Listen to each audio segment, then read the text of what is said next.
the saga of the kryptonite life. When some of the days go wrong and then some of the days go right. Meaning life can make you weak, but we can walk you to the light. The life where dreams come true are just the nightmares of the hype. Where love and hate are roommates, pleasure and pain are friends. Peace and war and lovers, insane and insane are twins.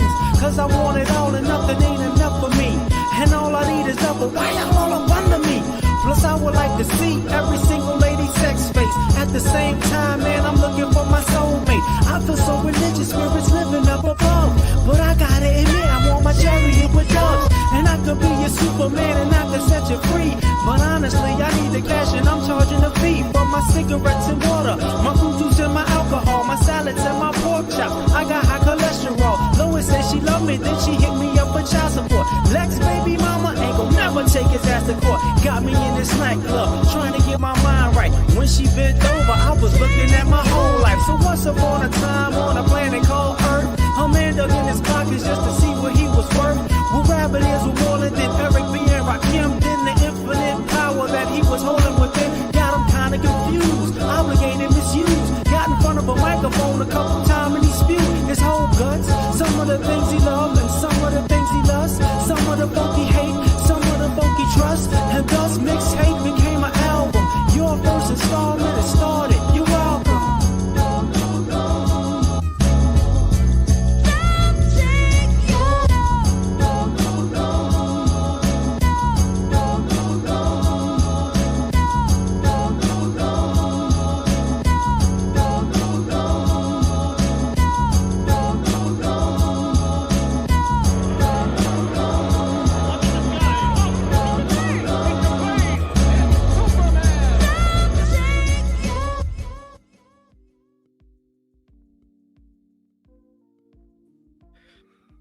Man, what's happening?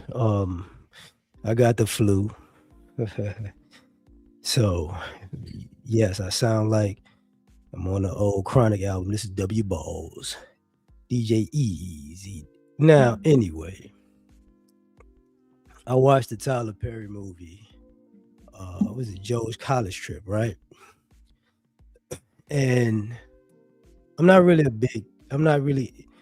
I kind of got away from Tyler Perry movies a long time ago. You know, it's something I like. It's something I didn't like. Let's just say that. But this one I really like. He did a great job. You know, and it makes a whole lot of sense when I get into it. But first and foremost, you know, happy, Black History Month. People get mad, FBA History Month, whatever you want to call it, right? Second, rest in peace to Jesse Jackson. Now, shout out. We got to talk about this because it's a movie review. And I'm going to get into a conversation after that. So basically, the movie is about 3 generations. You know how we on the internet talking about the boomers, really it skips Gen X, but we part of it. Boomers, Gen X, and millennials. And this will be zillennial? Oh, it was something like that. So basically, Tyler Perry was like, I'm traumatized by my parents, right? And so they were too much. So when I have kids, I'm going to take my kids out to the super suburbs and it's going to give them more culture. And now the kids, is about to go to college. His son don't even think he black. He's Carlton on steroids. And Tyler Perry's like, he's like, what did I do? And his parents looking at him like, what you know what you did? And he said, you raised, you ran from your parents so bad. He said, you raised Candace Owens. And that's what happened, right? So, so he gets his dad to take his son on a road trip because his son got accepted to college in California. And shit, it's spoiler alerts. I don't care. Y'all ain't watching no way. Pepperdine, right? And so they got the boy to go. And basically you got old school teaching a young kid about life. And it got weird because as I'm watching the movie, I see what he's doing. Like I saw what the movie was going early, but when he was taking his grandson on his road trip, he's taking him places, and the boy's like, I don't understand. It's why we here. He was acting like a brat, you know. He was one of them gluten free. I got nut allergies. I got asthma. I got where's my inhaler? He was just one of them kids, right? And his grandpa Joe was like, man, get your bitch ass out, get out the way and let's go. So, so he took him to places, and he threw his phone out, you know, and made him use a Polaroid. So they didn't went all kinds of stuff. Some of it, most of it was cool. Some of it he was wild. But during the whole process, this girl that wound up being his girlfriend at the end, who was a prostitute, ironic, hilarious, um, had to show him everything his grandfather showed him, every place he took him, because he was so, whitewashed. He was standing at historical black places and didn't know shit. And he's in the Polaroid, in at Lorraine's hotel. You know, he's at the creek that Emmett Till died. Just don't know. He's at monuments. Don't know. You know what I'm saying? He took him to the road where James Byrd uh, lost his life. He was oblivious because he was such a suburbanite type kid, right? And I realized, when I was watching it, I said, yeah, this is actually this is a dope movie because he was, the kid was like, it's the boomer's fault. Tyler Perry was like, he was a soft ass parent. He was a gentle parent who, basically raised his son to be a punk. And he was so ashamed of his parents in the way they parented him because they were quote unquote over the top.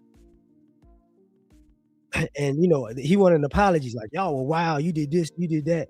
And his stories was over the top about the shit they did, but it's for the movie, it's for show. But his dad would go off. And his dad was like, listen, ain't you all right? You act like you died or something. Like, and I say that to say this.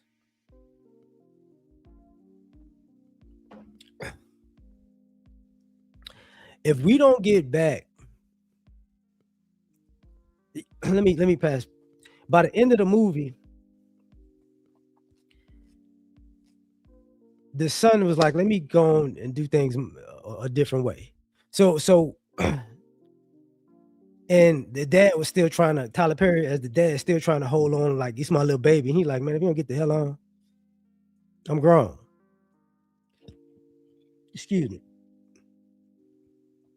And it shows this, that one, he said it was an extreme, parent. Excuse me, I got the flu. He said his parents were extremely harsh. He became extremely soft as a parent. And his parents being harsh to him created a very productive adult. Him being soft to his son created a damn marshmallow. And, and I've seen this, it brought in the class dynamic. Because, the hood black people are just looked down upon, and it's the suburbanite black people are so great. And then it's like, oh, and then you find out, yeah, that suburbanite shit to get your kids fucked up. And that's the thing. What's up, fam? And that's a whole lesson that this movie showed. That like you have black people who I'm mad at black people, so I don't want to be black no more, and I want my kids to be black. And then you wind up realizing, oh shit, I didn't raise that I don't see color kid in a I see color world, and I'm just going. This is not gonna go well. You're right. It's not. It's not. You know. But the other thing that was dope about it was people act like being harsh is a bad thing. It's like, oh, all that soft shit don't need is not necessary. Usually, being harsh is actually it gets right from point A to point B. It cuts out all the BS, all that sweet soft shit. It just prolongs inevitable failure. You know what I'm saying? So that's a whole other thing. Now, this is where I'm finna go with this now. Because we had these gender talks, because this is what it was. It was a gender talk. It was a generational talk. It was a class talk. That's what the movie was based around, right? Um. So now I'm gonna get into what I want to talk about because of this. If we if America keeps getting soft the way it's getting, because it's going down that path already. I don't know. Just say goodbye to the country. All right. Don't people, just like you see in the other countries, like in Japan and I want to say Korea, and maybe even China. You see in Europe, people don't want to invest in the future because they don't want to make a sacrifice. And the reason they don't want to invest in the future and they don't want to make a sacrifice is because they came into the world and their parents spoiled them. So since your parents spoiled you and your grandparents spoiled you, and the world got to be all perfect and sunshine and rainbows for you to get up off your ass and do something. And why would I bring a kid into this world? Why would I do? Why would I try to buy a home? It's all breaking up. I'm just gonna sit here and just relax and just kick my feet up and ask people for money. That's where we going. And y'all gonna, and the people that's still doing that shit, y'all gonna get cut off too. But and I say that to say,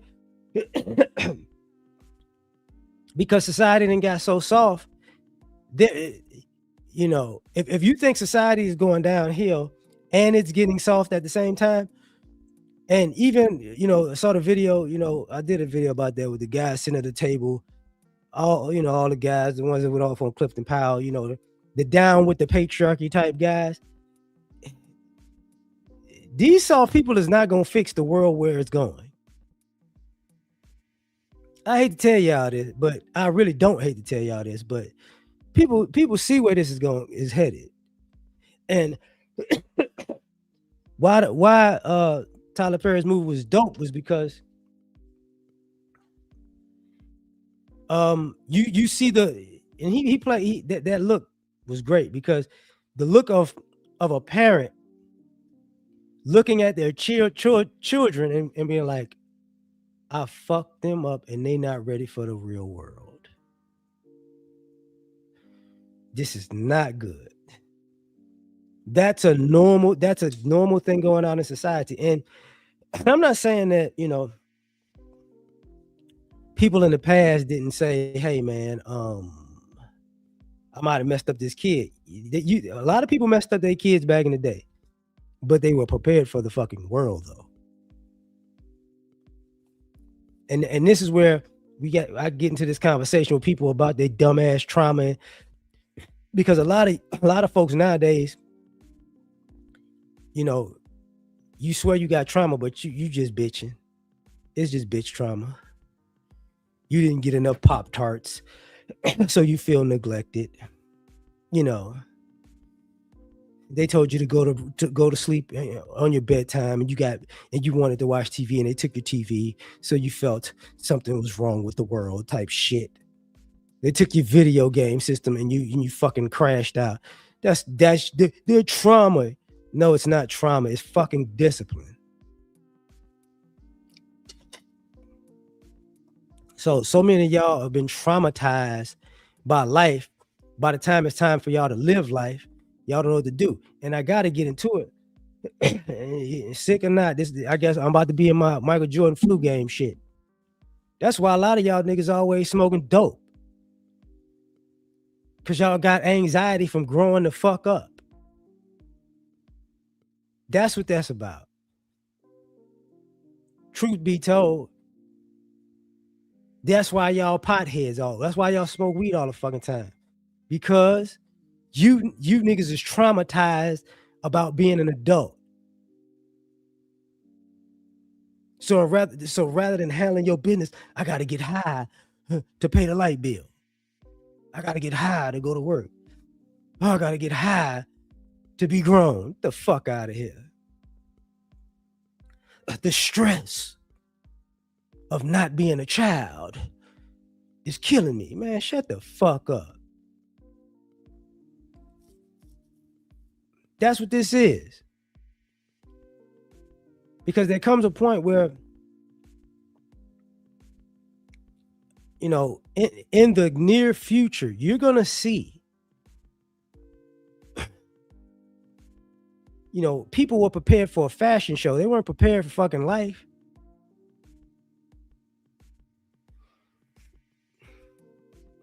And that's becoming more and more apparent.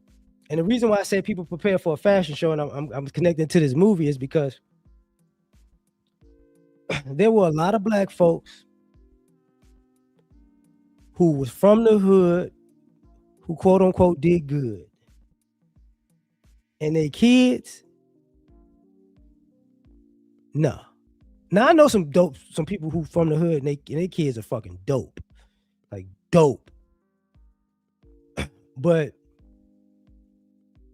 that over complex of the suburbs is like, you know, the suburbs is like fucking what is it? What is that shit in what the fuck is that in Lord of the Rings? Whatever the fuck. No, I ain't Lord of it's y'all act like the suburbs is fucking Asgard or some shit. If we go to the suburbs, everything would be perfect, and Odin will sleep, and money will fall from the sky, and the children will be superheroes. That's bullshit. Y'all take y'all kids to the suburbs and teach them how to be middle class, upper class, and lazy, and lie and say some shit like, "Oh, we're building something." No, you're not. You're building a fucking idiot. That's why people say, you know, people tell you, you know, I went to these schools, I know these people, you know, I got these connections. Most of them connections don't mean shit. They gonna connect you to nothing. We have a network of people. You got a network of people who are not gonna look out for you. But you're from the burbs together. You went to the prestigious schools together. That's bullshit. It's bullshit. But hey, people like to play that game. Now, you know, getting back, you know, to the other part of this is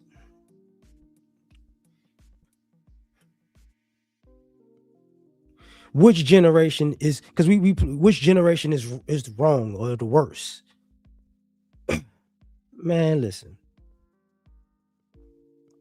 When we say boomers messed it up, white boomers messed it up. Let's be specific. White boomers messed up the economy for America, but predominantly white America.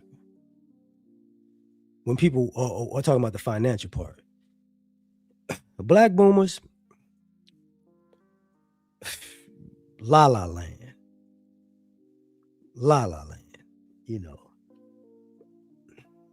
caught between religion and fucking, you know, the ideas of America, the Jim Crow. It's just a hodgepodge of shit. But most in La La Land. Because hey, I'm trying to live it out now. Like I'm trying to enjoy my life. And it's like, oh, they bad. They didn't leave us anything. Don't be asking black boomers for no damn money. Their parents was in Jim Crow. Part of them was born in near the end of Jim Crow. And your ass asking for, I should have a trust fund. Kick you in your fucking teeth, you idiot.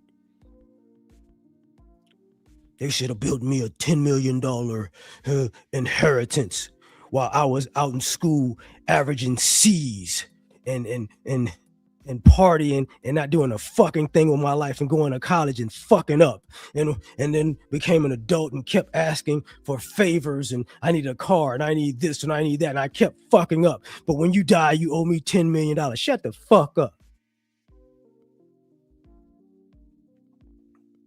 Bitch ass niggas. Gen X, which I'm part of. They say, hey man, y'all, we was the quote unquote lost generation. And truth be told, Gen X is a hodgepodge too. It's kind of split. Because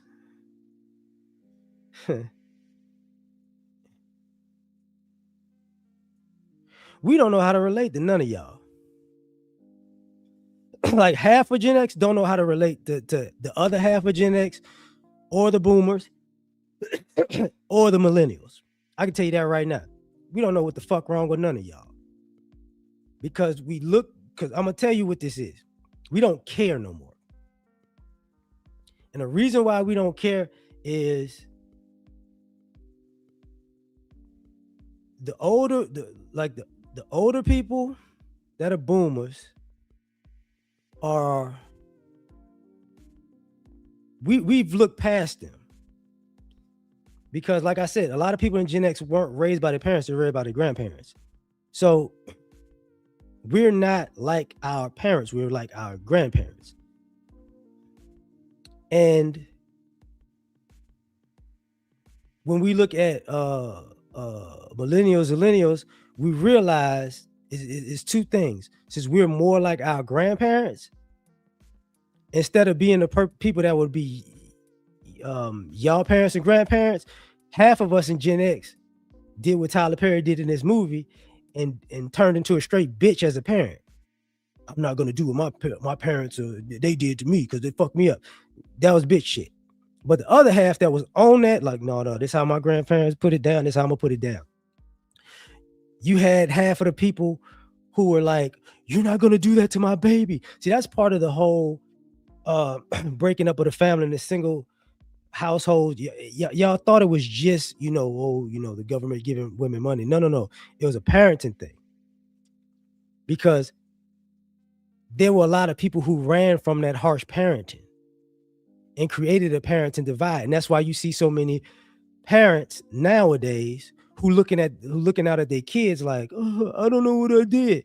Bitch, you know what you did. And just like in the movie, now you need the old harsh grandpa to fix it in 5 to 10 days. Something you done fucked up for 18 years. So I say that to say this about us as Gen X.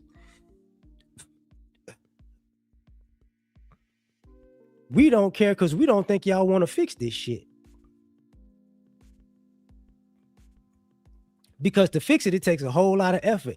And all we see is old quitters and young quitters. So we like, fuck it, whatever. Because it don't make sense to us. Because the old people, let me say, how can I say this? See, I used to watch my grandparents cuss out my parents. You get what I'm saying? And so, and now I've watched like my generation of parents, be held off by the cops in the schools to not cuss out their kids. And now y'all like, these kids are out of control because of your bitch ass. So now when it's time to fix everything, You got people who don't want to be talked to a certain way, don't want to be treated a certain way. So we like, man, fuck all y'all. Let it burn. Who gives a fuck? And people go, that's wrong. And it's wrong. But since everybody got a goddamn struggle and trauma, when it all burned down, you're gonna have a real struggle and trauma to talk about. We are really like that. Then when it comes to like millennials, it's like y'all niggas just soft, right? Because Jesus' job's a hand. That's wild. It comes off like y'all just throwing the towel at everything. And the reason I say that is because even though I'm in Gen X, I'm at the tail end of Gen X, right? So when I hear people who are millennials, they're millennials that are maybe a year. We're different by age in a year or 2 years, and they'll be online talking. Yeah, people be online, but people be online talking all that shit, and it's like, yo, I couldn't buy a house. You could have bought a house, bitch. Stop lying, because I got my house at 26. You could have got a house at when I was 28 and you was 26. By the time when I was 30 and you was 28, you could have got a house, bitch. You just chose not to. And then the housing market blew up. Don't fucking sit here and lying and shit. See, because y'all they play that. That's the issue. People play the game that, oh man, the economy went crazy. Dating went crazy. No. You're not gonna play that shit with me.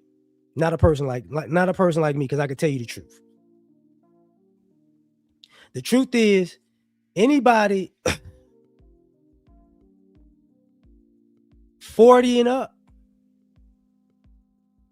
I might even, let me see.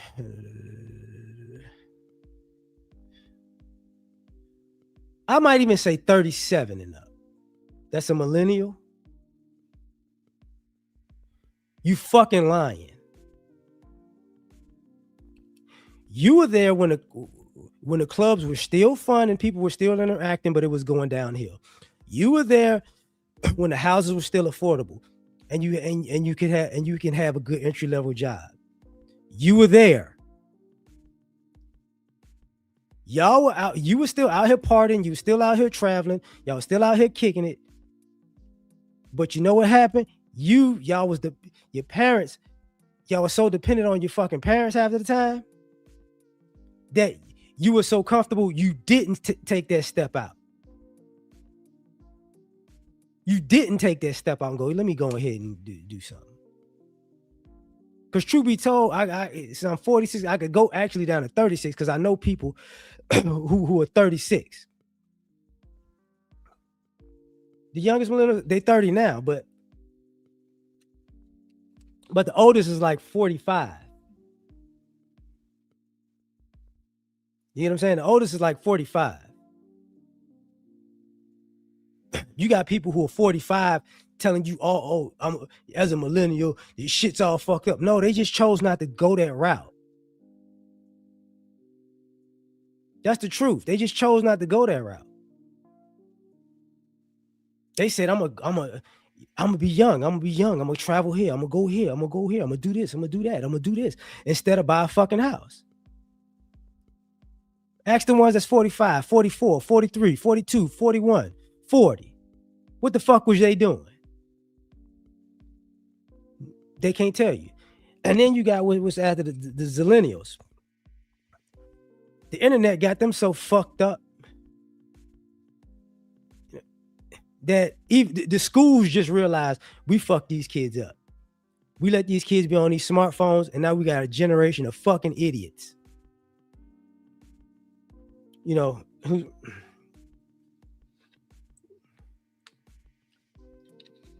he said we still talk about Trey. You funny.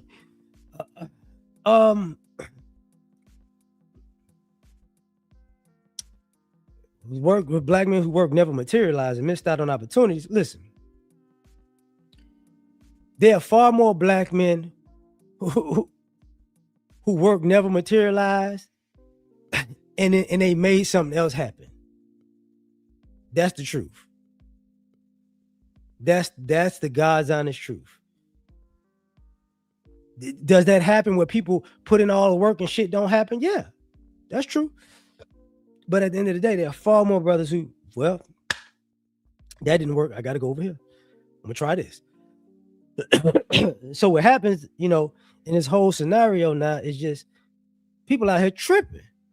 You know, my bad. Shit, hold up. I'll put that shit in the chat, the link or whatever. But that's what's going on nowadays.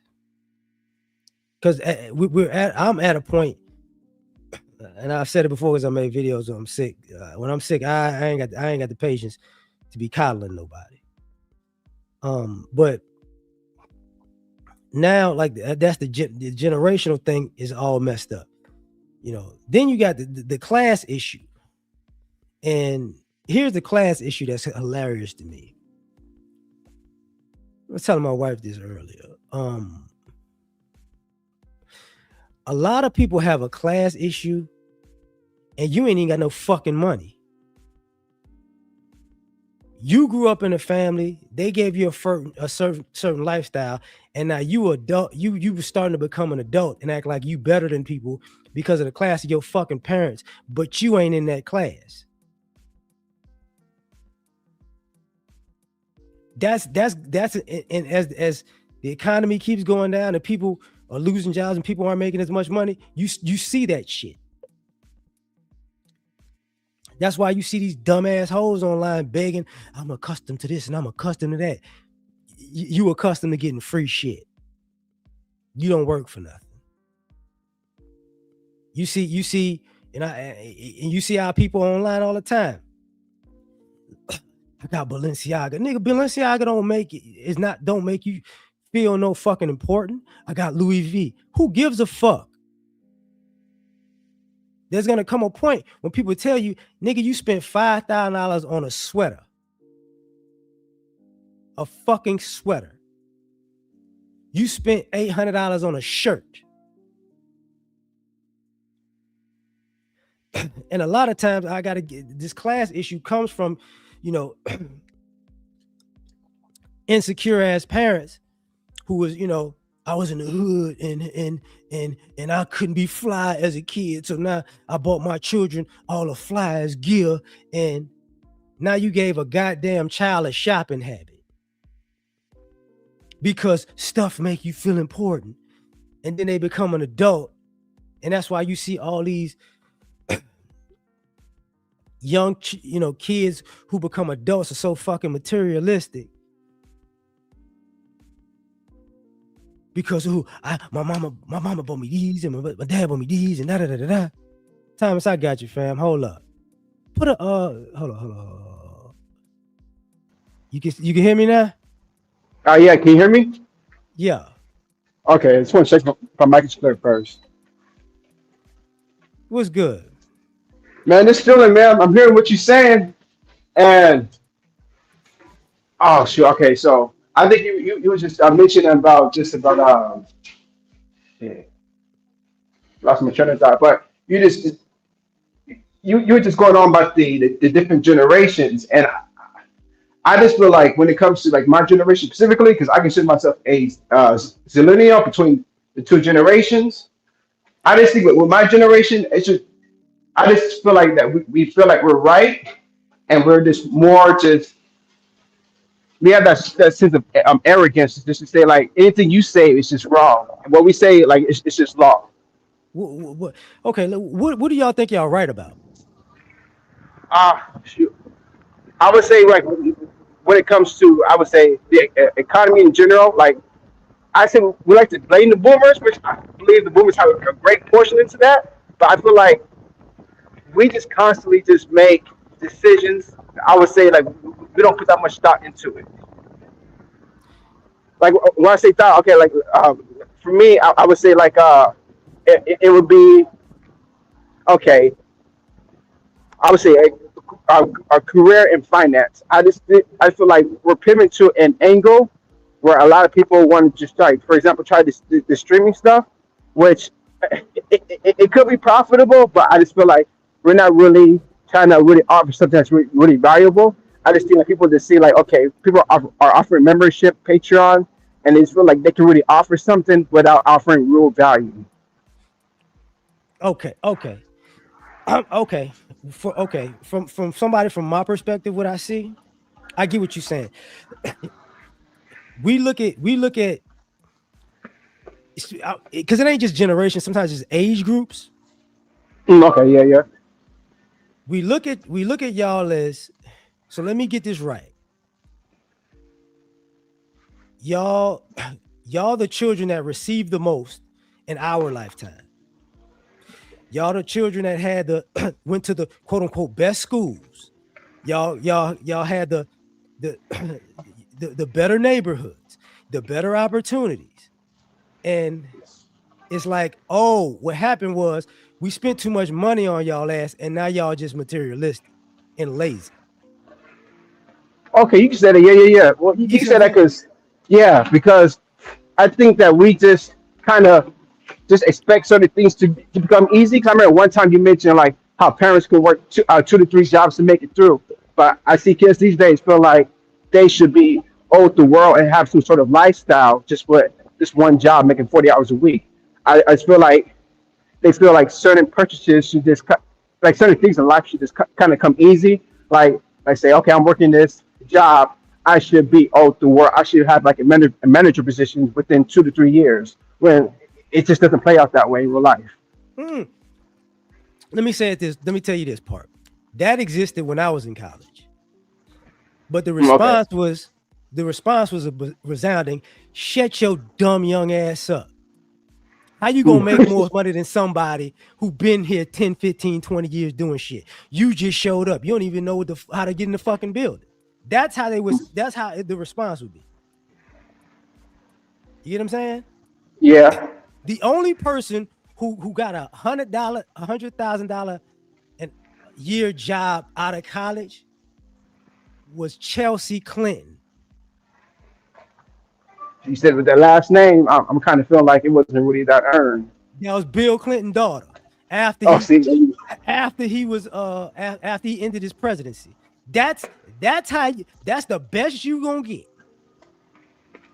and You I get what I'm feel saying? like we kind of mentioned these one-offs. Like they said, well, Mark Burke did it, Bill Gates did it. I'm like, yeah, it's possible, but Who the did it? probability of it happening, like Zuckerberg, Clinton, or no, Mark Zuckerberg and like Bill Gates, they said what they like to mention them. I know millennials mention them too, but I feel like we like to point out these one case scenarios and say like, okay, this should be the norm. Which, like, yeah, but we're not really putting in that work to kind of get that same result. See, let me tell you what it's like. That's true. You know how when people used to go, Jay Z didn't go to high school. He's a and he's a billionaire. You know what I'm talking about? Yeah, but they keep forgetting like And that didn't happen overnight. Like that took years and years and years. and people will go, and I'm 46 now. You don't realize we used to look at people because I used to rap and all that shit. We used to look at Mm. people and go, "Hey, dog, you're a fucking idiot. So you're not. What you're gonna do is you're gonna drop out of school and sell drugs, and now you're going triple platinum. That's your plan." And there was a lot of stupid motherfuckers who did that. Mm. You get what I'm Yeah, I saying? know some. Yeah, So, but the reality is, and because when you bring up like Bill Gates came from a wealthy family. So did shoot that. Zuckerberg. The same thing. Like people don't realize. Um, um, Tupac became famous because of a demo tape, and a record exec's daughter liked it. That's how he got a record deal.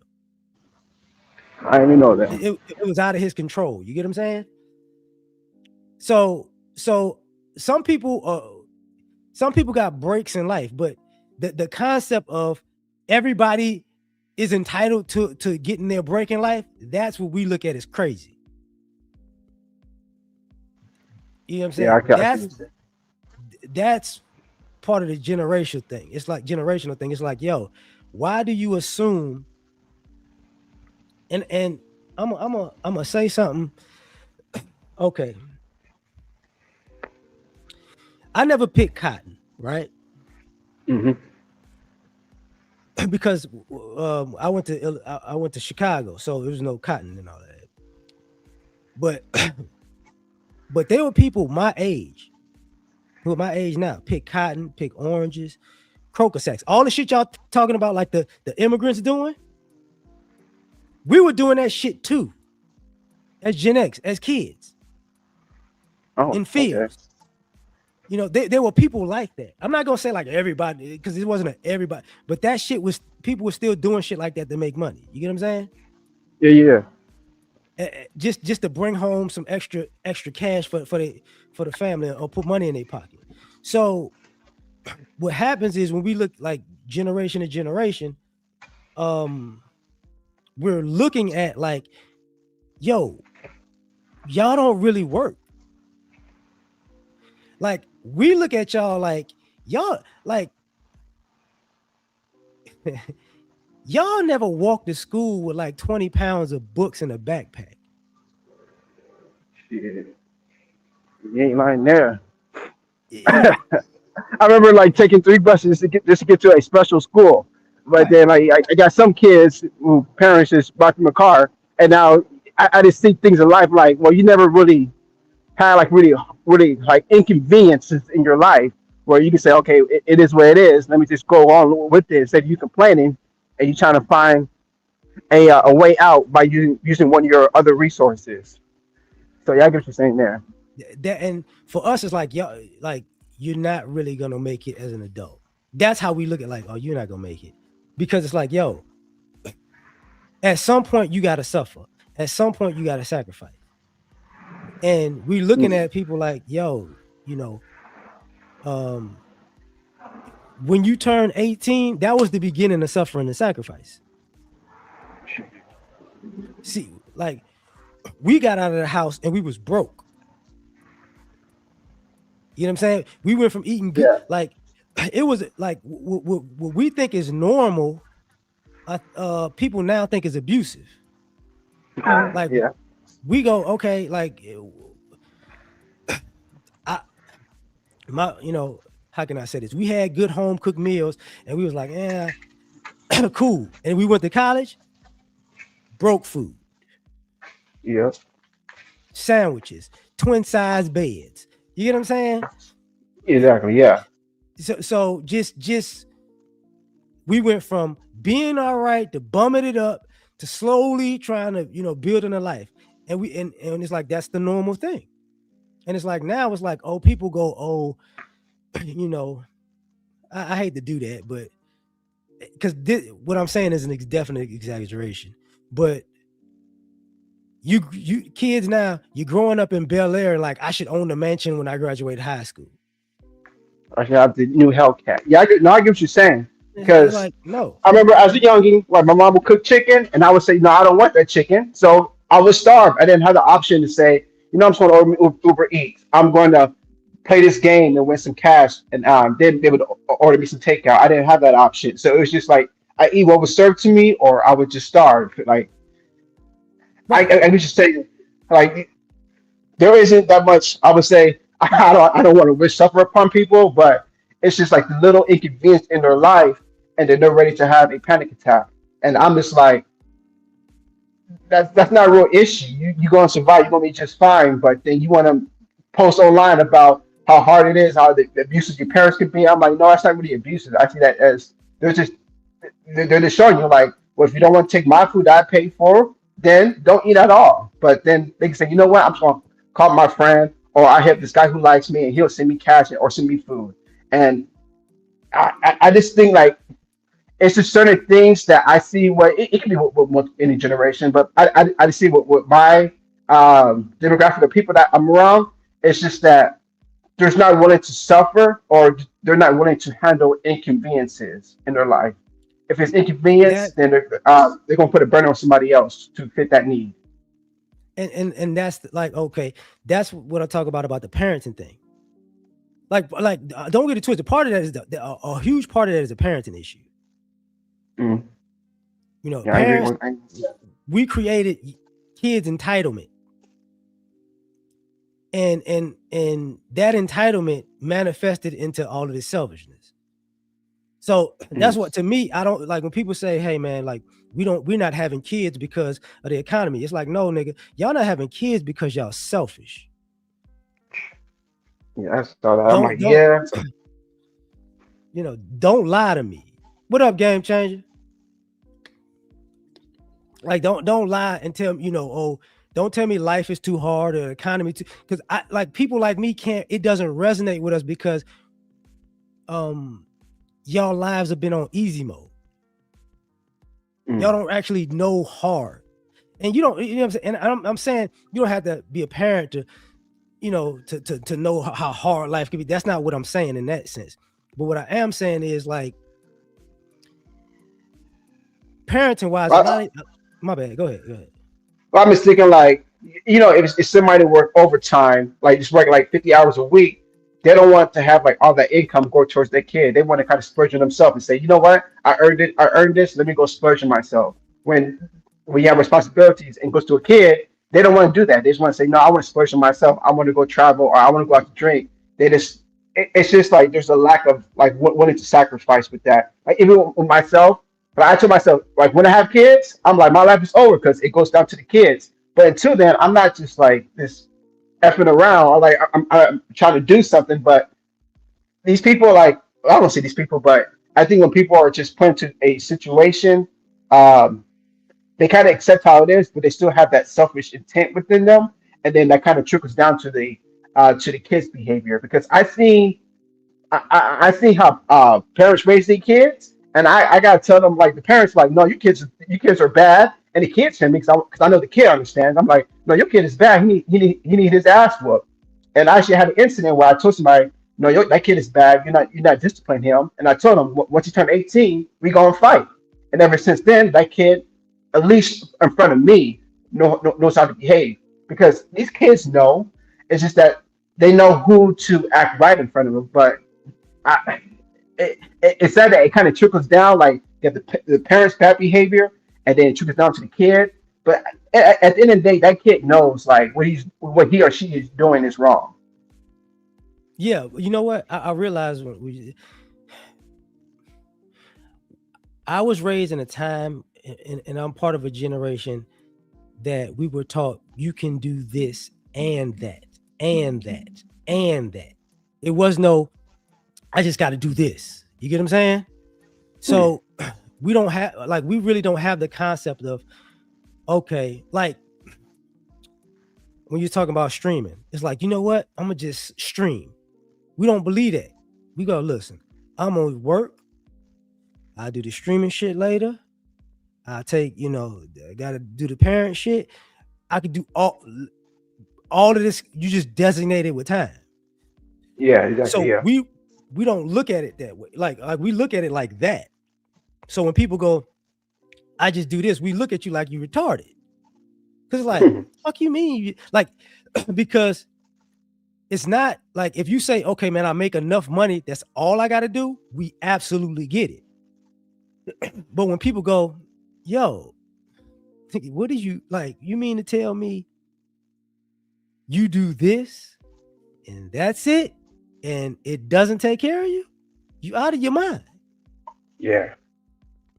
Like you put all your eggs in one basket, and um, you know what I mean? Like, because I was told you have the most energy while you're young, and once you get older, it dwindles down because of age. I understand that. So I'm like, Hmm. why are you only? Because people say like the streaming They're and lying. editing.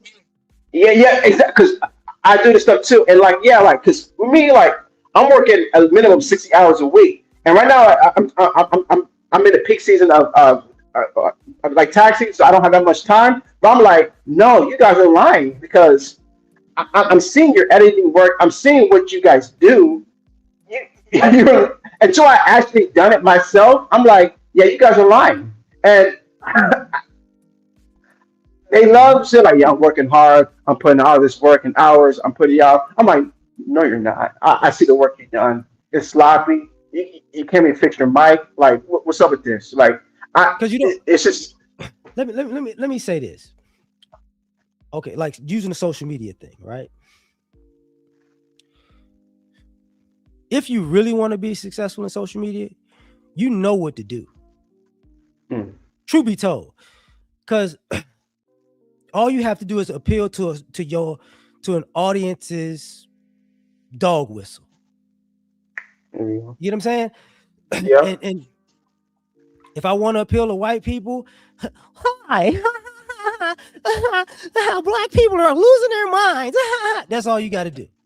shout out Hawks twins. Yeah. 50 videos in a row, bam. You get what I'm saying? Hmm. If you wanna stream when you're young, just walk around doing dumb shit on camera. People Exactly. because young people think that dumb shit is oh man, this is cool. Entertainment. It's like no, you're gonna get the motherfucker. Y'all, they really watching because at some point they think your ass gonna get killed. That's why they watching, but you don't get it. You get what I'm saying? Hmm. If you're gonna talk about relationships, lie. Don't tell Yeah, people pretty the much. truth. Cater to an audience, cater to a demographic. Yeah. Exactly. No. You could cater to the audience, but lie to their ass. Don't tell them the reality. Because if you tell them the reality, they don't tune in. If you lie to them, they go, you know what? This, if you do this, the fantasies and all your dreams will come true because there's something out there that is meant for you, and God has have it for you, and it'll only be for you. And they gonna go, yeah, I believe that shit. It's bullshit, but it works. Mm. So, because a lot of the, and I hate to say this, look, and you can go across every racial category when I say this. A lot of your top streamers have most of their content is utter bullshit. Yeah. And It's you're go right. Yeah, ahead. you good. You good. No, you good. Yeah, you good. We clown about this at work. It's like Lil Wayne raps to me. I knew the shit was trash 10 years ago. Now people who are turning 30 and 35 go, oh, damn, he didn't really say shit all them years. No shit. That's how it is. Hmm. But let me pivot for you. Let me pivot for you because we're talking about the generational thing. Hmm.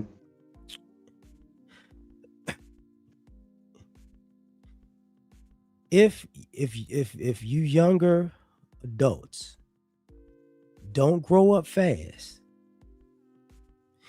you know, as much as people blame boomers, right? What is it? Boomers, Xers, millennials, zillennials, and I think alpha, right? Yeah. Yeah. Alpha. Yeah. When it comes to the youngest millennials down to the alphas, as much as y'all gonna want to blame everybody, what's gonna happen is y'all are gonna be the worthy scapegoats for the shit that's gonna happen. And the reason I say that is because, and it's I'm not trying to be an asshole, not to you, not to you at all, but I'm just saying this. I just don't want it to come off as an asshole when people watch this. Mm. Y'all don't have as many kids. Y'all living at y'all parents' house for super long. Mm.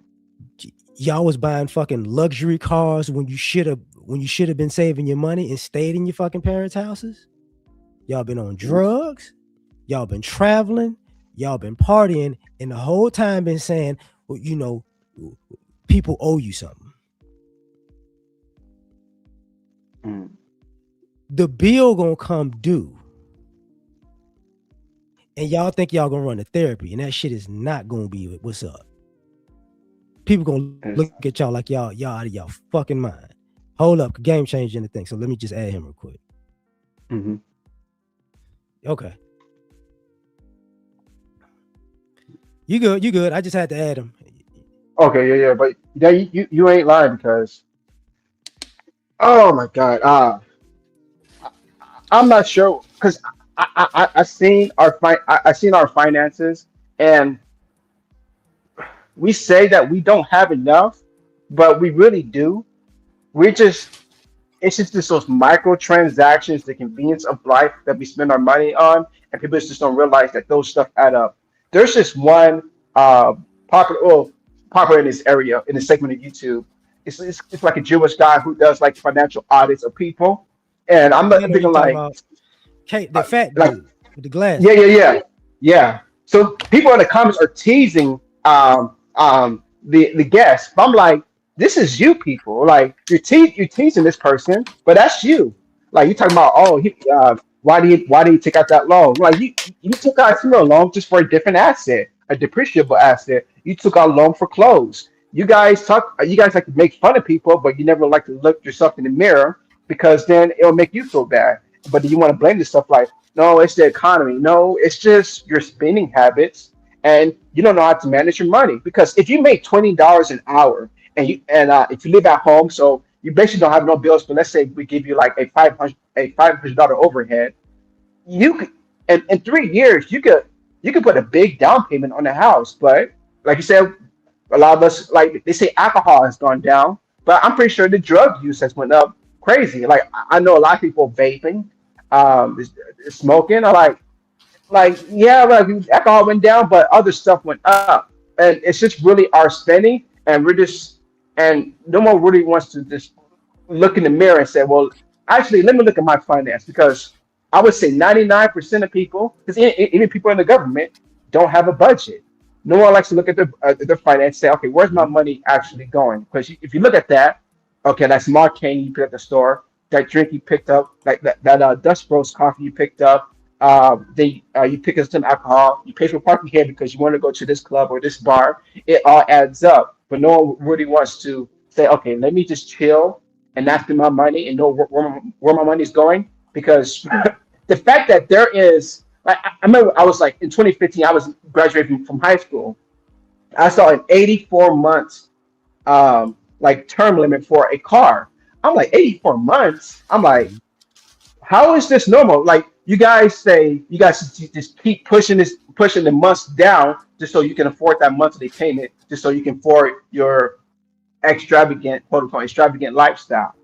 So it really just comes to people not willing just to make say, okay, let me live below my Man, means and not just and try to keep up with the next person on Instagram or Facebook or just my friends because I don't want to feel like I'm broke.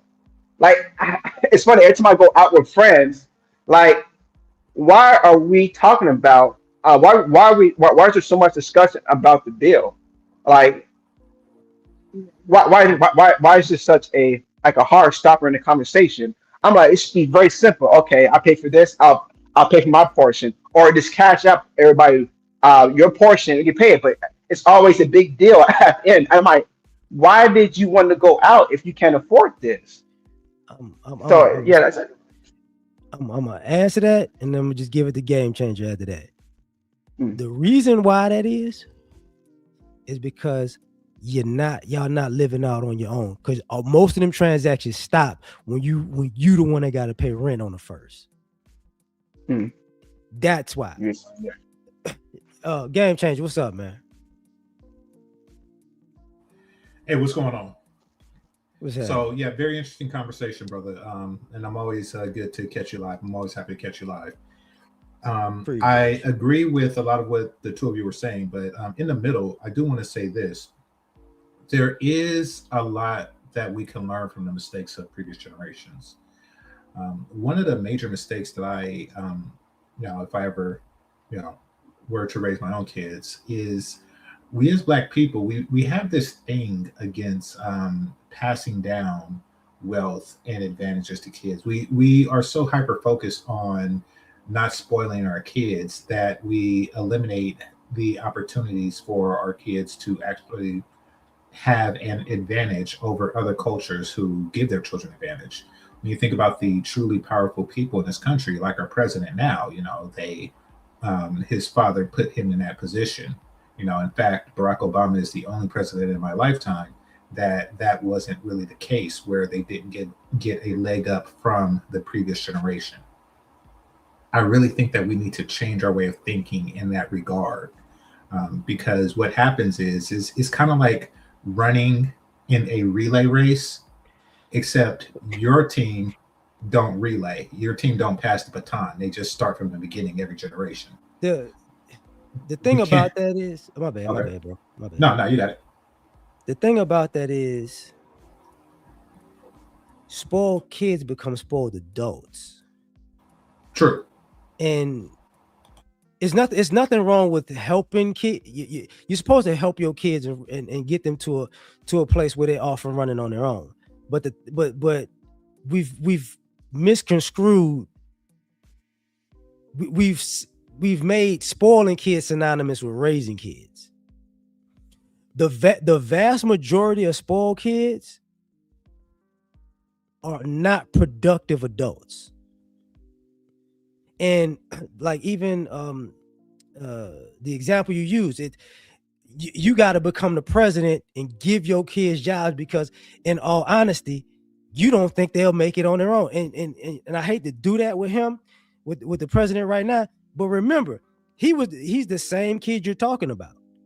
He inherited a business, instead of building it, he got famous and fucked the business up. And now he became like he failed his way up, but that shit. Yes, he set his kids up, but that's dumb luck. That's not like that's just dumb luck. I would rather my son be a spoiled president than a down to earth pomper. No. That's not. What I'm saying is, you remember that quote when they talk about I don't even like it half the time either way, but dad walked, granddad walked,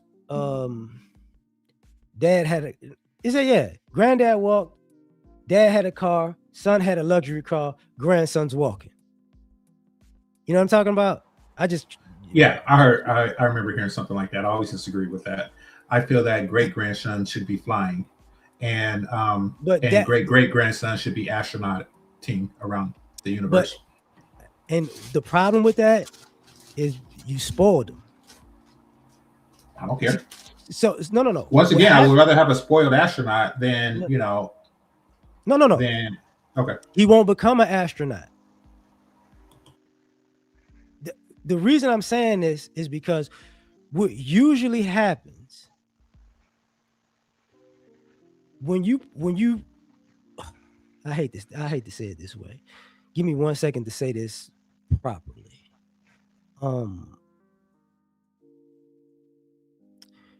When a spoiled kid or a privileged spoiled kid becomes a privileged spoiled adult, the vast majority of them do not have enough courtesy to plan for the future for their offspring, because they're used to getting it from the people before them. They usually fuck it off for their kids.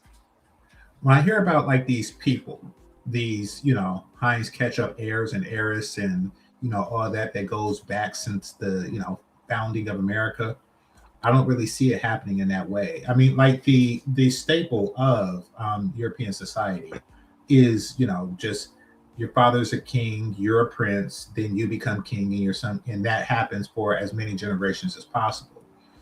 Some even existing today, just in a ceremonial sense.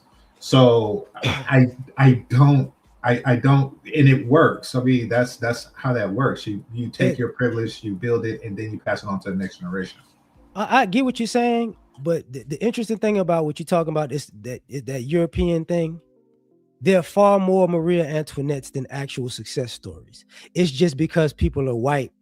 we just kind of go, they have this Disney fantasy that they're doing all the right thing. Even the thing you're talking about, like the Hines families, and what happens, and this happens rarely, by the way, as you talk, because you left out the Vanderbilts. You get what I'm saying? No, I was giving examples, but yeah, we can put No. those in there. Like but the Vanderbilts are an example of that too. Like, what normally what happens is, I hate to say, I'm sorry, I'm sick, coughing, whatever. People skip that part where, um the stereotype. Do you know who my father is? Those are motherfuckers who just spend money. They spend money, they make bad business deals, they do a whole lot of shit, and then they go broke. And It's it, I'm gonna say broke this. is the worst. Okay, go for it. What normally happens, because they had to learn, even white people who was rich had to learn this. That's why they started talking all that trust shit, because there were too many people fucking up the money. So some of them were like, okay, trust, because the trust got to go past you because you a fuck up. That's why they do it. That's how that became a thing. Okay. Well, what I'm saying is, when you talk about families like the Vanderbilts and stuff like that, broke is like the worst case scenario for them. But for whatever reason, we seem to push our children to brokenness. Like, like we start them off in last place. I mean, I would rather like give my money America to. starts them off in last place. It ain't us. I'm talking about the ones who the haves in Black America, like the Shaquille O'Neals, for example. I'm talking about them. We seem to, for whatever reason, have a habit of starting our kids off in last place. That's why they go from, he's going to ride in a limousine, and then the next generation is going to ride a bike. That's the worst case scenario. And for whatever reason, we like to put that on the following generation. And, because there's no generational wealth, we don't have wealth that exceeds a single generation. Every generation in the Black community resets itself down to broke. I mean, how do you build on anything? And then if you take away that, even when you're not talking about the super rich, you're talking about like the ones who give a lot of what they have, and then their sons take it to the next level. Gotcha. I'm talking about the Mark Zuckerbergs and the Bill Gates. These are people whose families were not billionaires. However, they were well the fuck off. They were well off, right? Exactly. And they took what they had and sent their kids to, Harvard and things like that. But one of the main advantages that people in that tax bracket have, that I didn't, and that Thomas didn't, and that you didn't, is that they have time to fail, and they have a safety net if they fail, and that is a huge. I'm sorry. We gonna have a conversation about this. Okay, well, let me just say this. Like, so some people are given the opportunity to pursue something great full time. Other people have to work or starve. How many talented scientists, how many talented musicians, et cetera, et cetera, et cetera, are working a job and having their creativity crushed under the, job mill because their parents were afraid to spoil them? Like how many world-class tennis players, who would rather, there's just stuff like that. Certain things, certain arts, certain sciences and stuff like that takes time and focus on that and that alone, which is a privilege of the privileged class. Go for it. Okay, I'm gonna use myself as an example, but this is fucked up and it's extreme. Okay. But I know people like this though. Okay. Great grandparents owned land, oil rigs, cattle. Great grandfather died. People in the town tried to kill my great grandmother to steal the land. I know my great grandmother. Okay, my grandmother. When I was a child, I was chilling with my great grandmother in the projects in New Orleans, and I didn't know why until I became an adult. So, generational wealth gone, right? because they did steal his shit because she had to hide in New Orleans. Grandparents. Well, I say this. Other great granddad died from cancer when my grandmother was 9. Okay, they inherited stuff from him, but that's but he was gone for my grandmother and my uncles and shit's whole life because he died of cancer. But they had some property.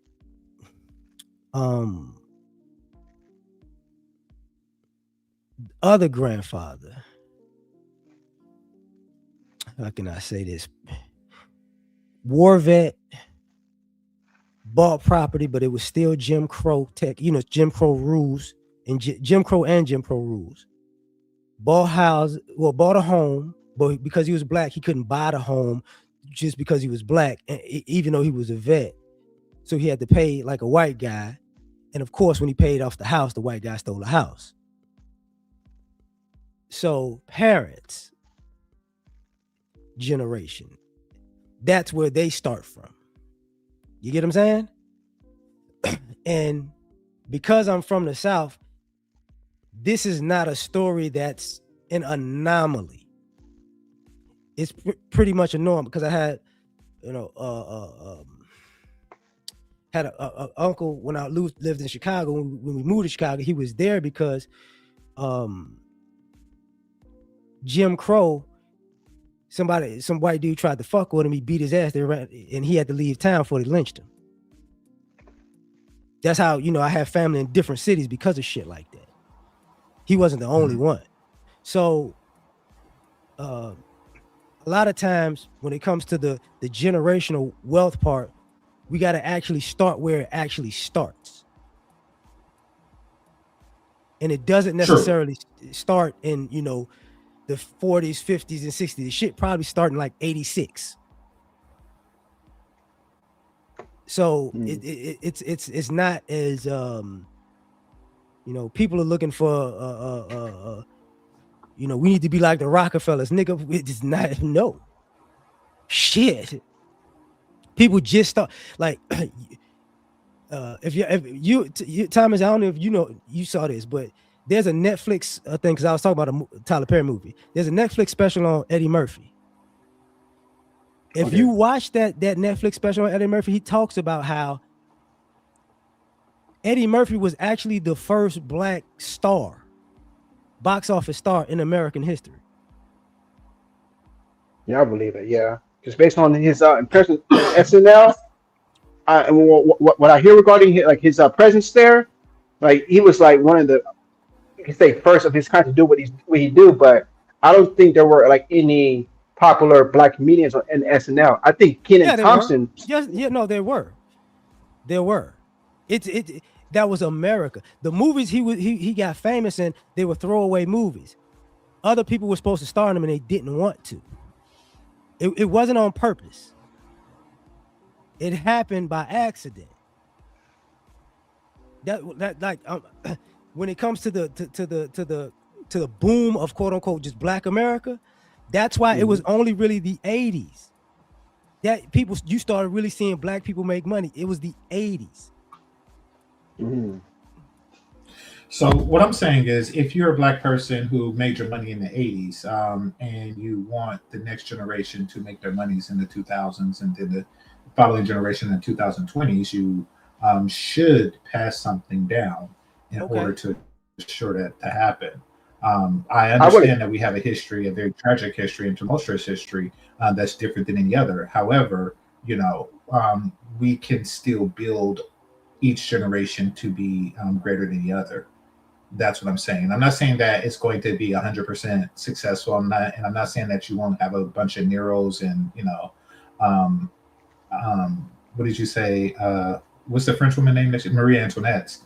I'm not saying that that doesn't happen, or nor Henry VIII or anything like that. I'm not saying that doesn't happen. But I'm just saying that it doesn't help to start your family tree at 0 each generation. But here, okay, I agree with that. But at the same time, it's crazy because and I told Thomas this earlier. Most of you folks nowadays not having kids. I have a fundamental belief at this point in life that the generational wealth you're talking about is just an excuse people use to not actually create generations. Oh no. The reason that we're not having kids is because black women turned out to be fat, ugly, and obnoxious. Doesn't But that don't matter? that does matter. If you don't want No, to have no, no, no, children no. with a woman who's fat, ugly, and obnoxious, it does Yeah, matter. no, no. But here's the point. Okay. People aren't dating. They're not having kids. They're not Because even. they're fat, ugly, and Yeah, obnoxious. but you could find somebody else. Yeah, I know. But like if only 10% are not fat, ugly, and obnoxious, then what happens is only 10% will actually date and breed. So that's a whole separate reason. But that but the reason some okay, the reason to me becomes conflated because what's really like what it looks like now is um the same way let me say I'm exaggerating when I say this to game changer. The same Okay. way part of the generational wealth conversation I could take it as, oh, y'all got money and y'all fucking it up and y'all not passing it down, y'all just not gonna do it. You know, and I look at the same thing about I look at that in the same way about creating the next generations to actually pass down generational wealth. It's just we're just gonna create a whole bunch of uh, uh um um not even obstacles, just a whole bunch of excuses to say, oh, if it ain't perfect, nothing's ever gonna happen. Hmm. And it's like, well, it is like at this point, um, It's self-fulfilling prophecy. no, it's just um it's a lot of quiet quitting from life without just saying the thing. That's what it comes off to me as. You know, I'm quiet quitting, but I'm not saying I'm quitting, but I'm just going, you know, until God give me perfection, fuck it all. It's like, Okay, so there's a difference between perfection and just downright unacceptable. So, like, I get what you're saying. Like, say if I'm only going to accept A students and they had to have 100% on the test, would be right. a person who's requiring perfection and turning down anyone who has 99%. Basically, if you're fat, ugly, and obnoxious, that's pretty much like having a 15% on an exam, expecting to go to Harvard. It doesn't work that way. Most are ill qualified. That's fun. the like ill qualified. Yes. No. I was about to tell you something. This is like I used okay. I be climbing with I got a bunch of friends online or whatever. Okay. Um, we used to have a conversation about the panels and shit, right? Mhm. And one of the conversations was, how come you can't find the people that fit your confirmation bias in a positive way? Elaborate, please. Like, I know the people that people go hell no to. Hmm. Like, fuck that. But I also know the people that people go, hell yeah, that's a Hmm. winner. So I was like, well, how come y'all just don't, had a conversation with the winners? I do And have it's a like conversation with the winners. that, but I'm not just talking to you per se. Oh, okay. I'm saying in a general sense, part of this, that's part of the issue. Like people purposely go, that's a good one, but no, I want to say this one don't make it. You get what I'm saying? It's like, no, you going in the wrong direction on purpose. I don't know. I give credit where credit's due. I speak to many females who do not fit the description that I just given, and I speak to them in a positive way as a result of that. And Shay Sharday being an example of that, a local example of that. Right? But unfortunately, there are far too many. There are far too few Shay Shardays out there, and there are far too many fat ugly broads. So, and what I'm talking about is not really an individual concern. What I'm talking about is a concern for lack of breeding. People do not want to. Men do not want to plant their seed in poor soil, and that is unfortunately what we have now. There's a number of things that led to that in the Black community. However, that being the state, men are going to be reluctant to breed. I, it, I hear you. what you say, Yeah. Thomas? I hear him, and I definitely hear what you're saying about like reluctant to breed, like because there is a portion of our community where like you just don't want to tolerate or just be involved in that situation. But like I hate to say it, but it's not all. I believe if you find that one person, then kind of everybody else doesn't matter. But I definitely hear what you're saying. No, no, but Uh, we're not saying why doesn't a black person have kids. We're saying why don't black people have kids. Now, black people, the plurality of black men cannot breed with that one person. But you say that that's a problem. What percentage of black women do you feel suffer from that problem? so let me first describe that problem. I would say first is the weight, and I would say it's the masculine attitude. For Mhm. me, like it's kind of hard because I'm not really in the South. I'm in the Southwest, so I'm more so I'm right in the about. West West. We have the least brunt of the problem, but nevertheless, like on a national level, what percent would you say? Ooh, okay. I'm going to say no more than 40. I want to say 30. Okay, that's a very optimistic estimation. I will tell you right now that 80% of our women are fat, and that's a CDC fact. Therefore, just one criteria, 80% are eliminated just by one simple criteria. Now, there exist those who are not fat but simply ugly, which would eliminate a large portion of the remaining 20. And then of that remaining, there are the ones who are pretty, slim, and just downright obnoxious, leaving very Okay. few. Well, with that understanding, Thomas, if you ask the question, why don't black men, not individual black men looking for the remainders of people without thyroid or personality disorders, um, that is the reason why we can't breed in mass, because you can't breed in mass if only 2 or 3% of the population is breedable.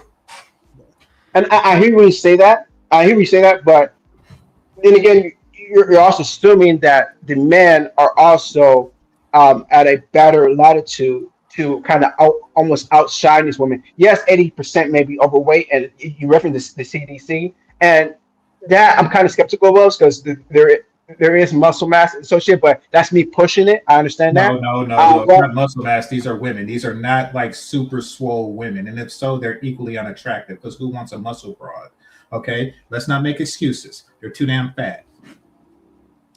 Let's They're continue. not. Listen, I'm gonna be. I'm gonna cut to the chase with that part of it. Okay. And I'm off the market and all that shit now. But No, I listen, understand. Hmm. um, boy, shit. What I'm about to say is fucked up.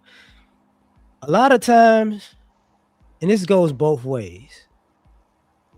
What's really been going on for the longest is people punching out of their fucking weight class and thinking they belong, and that's why they end up by themselves. Hmm. You can find your class. It's just you get in your class, I'm better than y'all. Or you get in your class is I'm a picky, I'm a nitpick. A lot of that shit really comes from um how can I say this? Uh a bench warmer always wanting to be an all-star. Hmm. You know, so there comes a point where it's like, hey, well,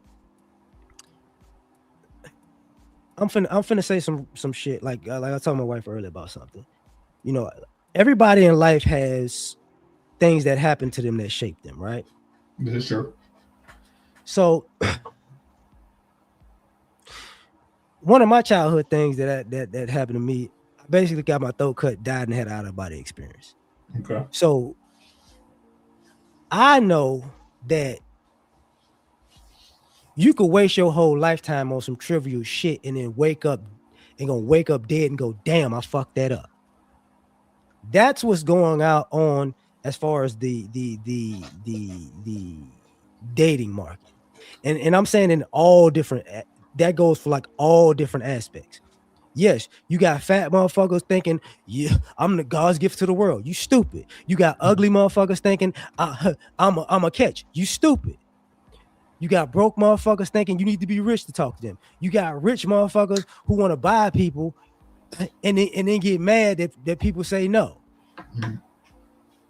You got a bunch of people doing fuck shit and mad that people like it's fuck shit and don't want to be with the same people that's on fuck shit with them. This is how this shit winds up happening. There comes a point where can you even accept reality? And most people are not there yet. I don't. When I talked about the relationship part, the kids part earlier, Mhm. and just the generational thing, I'm saying it was rooted in selfishness. A lot of this shit, even with all of the relationship shit with men and women, is rooted in selfishness. Mhm. And at some point, selfishness gonna collapse on its own. That's why you see people like, if you want to be in a relationship, cool. If you don't, cool. But stop being half in and half out though. Describe half in and half out? Does that mean that you put it on, like 50% in? Like, what does that? What does that mean? Okay. I want to be in a relationship, but I want to do what the fuck I want to do. Mhm. You know, I want somebody fine, but I want to be unfine. Mhm. I want somebody good, but they got to accept me being bullshit sometimes. You get Mhm. that's half in, half out.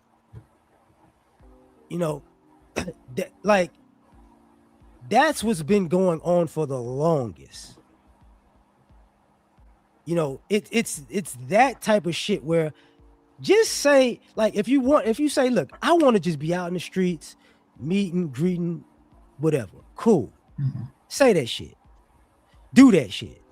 Don't go, I want to be a hoe, but I'm looking for love. That's half in, half out.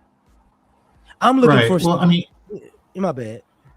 no worries. I mean, if you're referring to compromise, I think that over the years, black men have made significant compromises, and we've lowered our standards to the point of oblivion at this point, to where it's just downright nasty when you see a lot of the mismatched relationships. So I think that once we have made a precedent in the culture that we will lower their standards. Every time they degrade their value, then they see no penalty for degrading their value. And once again, I'm just giving an explanation as to Yeah. why the birth rate is low. The birth rate is low because the quality of women have greatly diminished. I'm Greatly. I'm one of those people that go, yeah, that's true. Yeah, it is true. Yeah, But that's the why. older I get, as a grown man, there's a lot of fuck niggas hiding like they are really men. No, they're not. And yes, they are. Well, fuck Mm. niggas make it a point to mention that they fuck niggas. They even No, no, have no, no, gold grills no, that no, that no, that spell out fuck nigga. no. Fuck niggas have become like I hate to do this, like the gay dudes who have beards now and try to act like they men. It's got that bad. Okay, I'm be clear. Fuck niggas advertise their fuck niggity. Okay, No, they have no. gold Them days grills been that over. says fuck nigga on it. Them days No, it's been not. over. What are you talking about? You could go to a liquor store and see fuck niggas there, and they're not hiding. It's not like they're dressed up like Carlton Banks pretending not to be a fuck nigga. And then once they get a woman pregnant, they pull out a 40 and a blunt and say, "Gotcha, bitch." They See don't that do the that. 40 and the They make 40 and it the blunt very shit is clear. just oh no. You stereotyping this right now. No, right. No, I'm not. I'm saying fuck nigga stereotype us. So No, but they don't hide. no. Yes, they hide. Okay, so you're telling me that they exist fuck niggas. Okay, let's just take somebody like Future, right? Future has what, a dozen kids or something like that. Is what did he hide the first 11 before he got Sierra pregnant? No, he made it clear that he is a fuck nigga, and then he became a nigga that she fucked. They're not hiding, L.A.R. They're not. I'm gonna use an example. I'm gonna Okay, use a couple online examples since we're doing this. sure. And I like these people actually. Cam Newton, Okay, highly fuck nigga shit. really? Highly. Oh, I don't think he knows because I'm a fuck nigga too. If that's the case, I love doing weird crap to white women. Cam Newton, okay, whatever. Uh, That makes you a fuck nigga? I've been that way my entire life. I like the way the ass turn red when I smack it. Like, I mean, this is bad. I thought fuck nigga was something different. what do you mean a fuck? A fuck nigga is somebody who says one thing and does another. Huh? That's what a fuck nigga is. He says one thing, he does another. Well, he never said he He don't. not stand up. Oh Well, no. he never said he don't do freaky crap with white women. Well, what do you mean? I ain't talking about freaky. I'm talking about I'm gonna do some bullshit. Then I'm gonna go. It's not. See, it's not really like that. Yes, it's bullshit, but when I do it, it's not really bullshit. That's Do as I fuck say, me. not as I do. Huh? Do as I say, not as I do. Yeah, Like he's that's a trying to fuck preach nigga. to us about like what we should be doing, but he's not even doing what he practiced.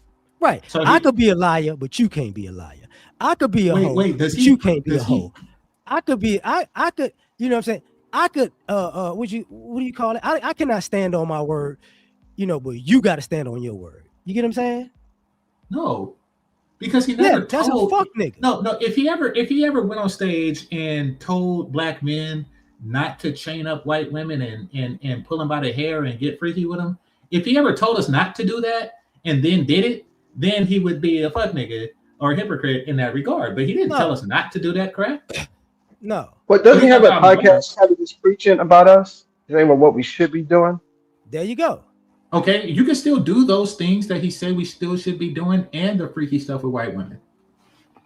Well, it's not necessarily the freaking thing with white women. It's just like how he just That's preaching what about this pro-black stuff, exactly. where they just messing with white women. I He didn't can even know say about the almost. white women part. I'm saying a lot of people got a lot of Jamal Bryant in them. I don't know who that is. The pastor who like cheating on his wife. Okay, got you. A lot of people. There's a lot of people out here who got a lot of Jamal Bryant in them. Okay. So that's what I'm talking about that whole. And let's go back because this was actually about something. Part of that about the family dynamic. There's not gonna the family dynamic is part of this issue.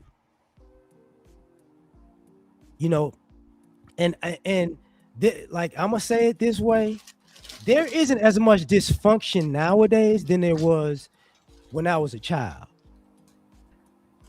So what I'm looking at, especially in Black America, is people just trying to hold on to the past dysfunction and past stereotype that most of the motherfuckers didn't even have or deal with. Mm-hmm. To obfuscate actually growing the fuck up and being an adult now. Okay. You know what I'm saying? So that's part of this issue. Because I see people trying to recreate bullshit to say I lived it. I agree. Mm. I agree. A lot of dudes whose legacy is fuckery, they do want to see their legacy fulfilled. I agree with that. Even the ones that pretend like, oh, I'm trying to build a community that I destroyed, but really you hope that the destruction is still there. You hope that your set is still going. I definitely agree with that. That's But it's Go for it. Okay, my bad. Go ahead. Y'all got it. No, no, I'm just saying it's not, your set has been gentrified or Mexicanized, and you're just out there standing on a block drinking like you're king of the hill. So it's not really, that type of party anymore. Brothers have got to adapt. Um, but that doesn't change what I was saying about the generational thing. Like the generational thing, nobody wants to breed with a Oh, fat well, ugly obnoxious broad. I mean, even okay with that part of it, street niggas been dead. Yeah, I agree. It's I just wholeheartedly agree. Yeah. It's just suburb guys trying to be street guys now. Well, I mean, like when you look at the Power series, isn't that exactly what it is? Like they're trying to change the face, because the old way is gone. So they're like, okay, we're gonna make the businessman street image and the Ivy League street image through his son, and then the white boy street image through his friend. Like, I mean, they're like, okay, the Minister Society model has died like in 1999. So we're going Well, to I don't try to think it died. recreate I it. think it's just more in terms of just evolved. No, it Like died. I think it's just like it's just changed. Like now, like they consider like these white ends now just guys with dreads. I'm like, no, that's not really a street guy. But people tend to try to put on this persona, like, yeah, I'm a street guy because I have this certain aesthetic to myself. When they're not really about that. I just think like we have a I lot agree. of guys who have this like we just like who mentioned him just real quick as an example, Umar Johnson, who just have a mouthpiece and who just has like some sort of clout to him, and he that is out the um, I want to say the fuck nigga like I just think like there's like a new aesthetic to it. I don't think it's necessarily like, oh, okay, I got to sag my pants or I got to the tattoo is still there, but it's not necessarily like a hood image where I'm smoking and drinking in front of a corner store. I'm loitering at a gas station. I'm like, no, these guys can be just at home chilling. But uh, I just think that it's just no longer the same. I think it's just a bit more different in this time of I age. I know what I'm about to say because that's why I brought up the movie part earlier. Okay. We're living in an era where the vast majority of black people don't know how to be black. So they're fucking being black in blackface. And because they have no fucking identity in themselves. Hmm. And being black wasn't a monolithic thing. It was a certain thing. But you are who you were. It had a wide spectrum. You could be artistic, you could be scientific, you could be mathematical, you can be mechanical, you can be that all that was in black. You get what I'm saying? But what wound Hmm. up happening was people played this, and that's why I use the movie as an example. We got to get around the nice white folks and think like the white folks. And now motherfuckers think being black is growing out hairstyles and wearing certain clothes. Mm. Well, I mean, I think that we as Black people can learn some things from all cultures, just as they learn things from ours. I think that it would be prudent of us to take the best aspects of other cultures, and incorporate it into our own to make us more successful. For example, I think that we should take the mathematics and the martial arts of Asian culture and keep the big penis of Black culture. That Didn't would we do make that us super already? people. No, we didn't. Yes, we Not did. we did Yes, not the invent. fuck we We did. do no. What are That you was in talking the about? 80s too. No, no, no. We did. No, I'm not talking about Bruce Leroy. I'm talking I'm about not. I'm talking about the mathematics too. no. I was there. I had a STEM degree. Uh, We are um, not highly represented in the Hold on. field. What Go was for the? it. I forgot his damn name just now because he was part of the dude that did the cloud server. The black dude. He's a billionaire now.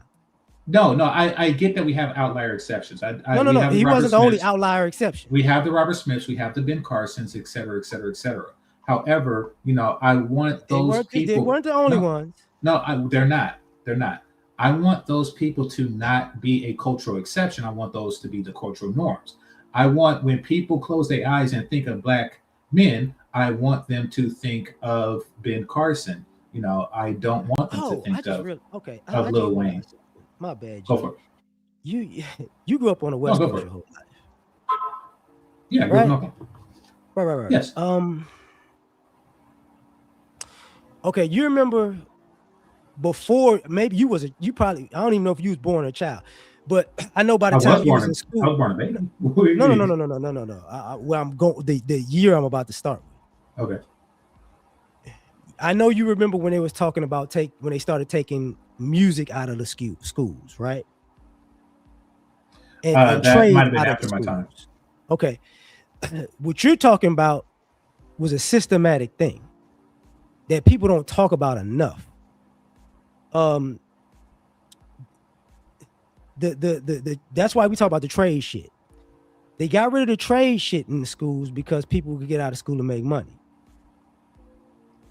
They got rid of the music program because too many people were getting rich doing music. They got rid of they didn't get rid of the math. They dumbed down math and science because during the military used to check the tests. The military used to check the test in the schools, and the quote unquote schools that weren't supposed to be doing good was testing really fucking high. That's why there was a certain era from the 50s to the 70s, close to 80s, where black people was really going into the military a lot because they was actually filtered in from the school system. So that part made people okay. They started dumbing down the teaching. This wasn't a thing where just people just woke up one day and said, "I'm just gonna be stupid." No. I'm not saying that. I'm saying that as a culture, we should Right. embrace these things. A lot of the things that the Asian cultures embrace. And me The being a Asian kid, culture embraced cheating. It was yeah, they cheat too. I don't care. yeah, And I was there when they did it. And I didn't say nothing. You know. yeah. I mean, it like I get I what just you're think we're saying. My bad, Thomas. Go. You got it. I just think like you keep mentioning culture, but I feel like we're pretty much the only group in America whose culture has really been just attacked or just like kind of redirected in a certain way. We have Like a very problematic culture. uh, Nah, yeah, but I don't Yes, we believe do. it's really necessary no, we don't. to our fault because I don't think we're just some group who just refuse to learn uh, the STEMs, math, and science. I believe that was really into us, but things have been, I'm not sure this is the correct word, but propagated to us where uh, things seem cool, and school is more of a popularity thing. So of course it didn't Make get that math and much science attention popular. to us. I'm I can sorry. Make math and I can science speak. popular. I can speak to Well, this That's what the individual. Chinamen do. I can speak to this well, individual. My bad. America has a fucked up culture. I agree. The only difference is America looks as Black America as fucked up culture because we're the only culture people pay attention to blame for shit. Mhm. But as Black people, we see all the fuckery. Agree. It's just the fuckery that everybody else does. It's like, oh, but they're succeeding. And the truth be told, they're fucking not. Well, here's the thing about, and when you say American, you're talking about white American culture. Here's the thing about white American culture. It is very fucked No. up. I ain't just talking about white American They culture. have a lot of wiggle room to be fucked up. No, they don't. We Yes, they do. No, the fuck they don't. Yes, they do. Okay. That's If what they you have the think. ability to print money and create interest rates, they can fuck up a lot, with little consequences. We can't. Now, Mhm. that being said, it won't last forever. And when it does, unfortunately fail them, I would like for us to be on top. We need to capitalize on that opportunity because if not, somebody else is going to be top dog when that one falls. And I don't want it to be not us. However, I say we it's need What go do you for it. no, whoa, go whoa, ahead, whoa, keep whoa, going. whoa, whoa, whoa, whoa, whoa, Mhm. whoa. There's not gonna be a scramble to the top. Yes, it is. No, it won't. Yes, it will. I think we'll be there. I No, think we'll be at the top. won't. Why? Why do you think we'll be at the top? Um, because I think there's a lot of focus towards our negatives, but I think a lot of black people are doing great things. Yeah, we have some niggas fucking up, but those niggas are getting the most attention. When I say like the average black person just in my area of Phoenix, and I understand like that's not where a majority of black people are at, but I'm not seeing that many stupid niggas. Like even because I do security part time. The people who I deal with the most, because niggas they know better. It's more of the white, and this goes for all ages. Whites, Hispanics, they do the fucking most. Like blacks, trust me, we know better, and trust me, it's just what I'm seeing. I'm like, yeah, like there's some things that we like to I want to say cosplay, but we like to perform. But I just think that that gets the most attention. Like you mentioned how we didn't make math and the science popular.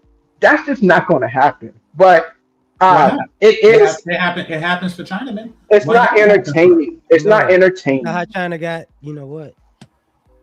And China lie about a lot of stuff too.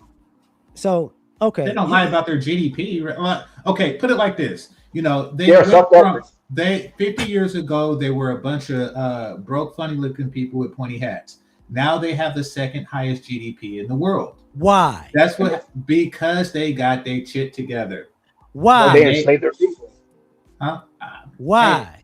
They got their shit together. That's how. How did they get their shit together? You ask the Chinaman. Okay, I'll tell you how. You should know it. How they happened. I tell you how. During the Mao regime, they had a series of changes and reform, including and not limited to the educational system. They gave that top priority. You know, also breeding control and stuff like that. They made it a point in the 70s. They said that we. I'm sorry. No, you go ahead. It's funny. You go ahead. No. They mentioned that they had a set goal to surpass the U.S. That was during the Kuwait War. You know, once they seen what we can do to a country in 100 hours. That reform just was ramped up then. But basically, they turned into a nation of 1 billion people that would do whatever it takes to get ahead. So you're gonna skip the major part. What's the major part that I'm skipping? China did the same thing Black America did. When white What, folks they sold left, crack to their people? no, when white folks left, they built this shit up, and then white people got upset. Now they can't fuck with it. But except here, they just fucked shit up because we were here. That's a old thing that's been happening throughout history of white people. White people go there, fuck shit up. They think we did irreparable damage. They can't fix it. They leave. Motherfuckers start building shit up, and normally they will go back and fuck it up again. This time they couldn't. That's all that happened. That's it. Okay. Because they got into agriculture for decades. Yeah. Whatever they did, we need to do it. And we need to have more kung fu doctors. Guess how it's gonna happen when the economy collapses. No. What I'm saying is we have to be prepared beforehand, so we can. We are prepared beforehand. If there is a scramble for power, then we need to be top dog at that point. Game changer. There is no fuck. No. You want to think about this, bro. America's so in debt and it's collapsing, right? You want us to scramble for power to fix something that white people fucked up. Mm-hmm. That's that's their historic default here when they fuck shit up. Mm-hmm. When they fuck something up real bad, what do they normally do? I don't know. Try to get black people to fix it for them. Or then put us in a position to blame us. Well, that's what they do. Give an example. What? Give an example. Okay.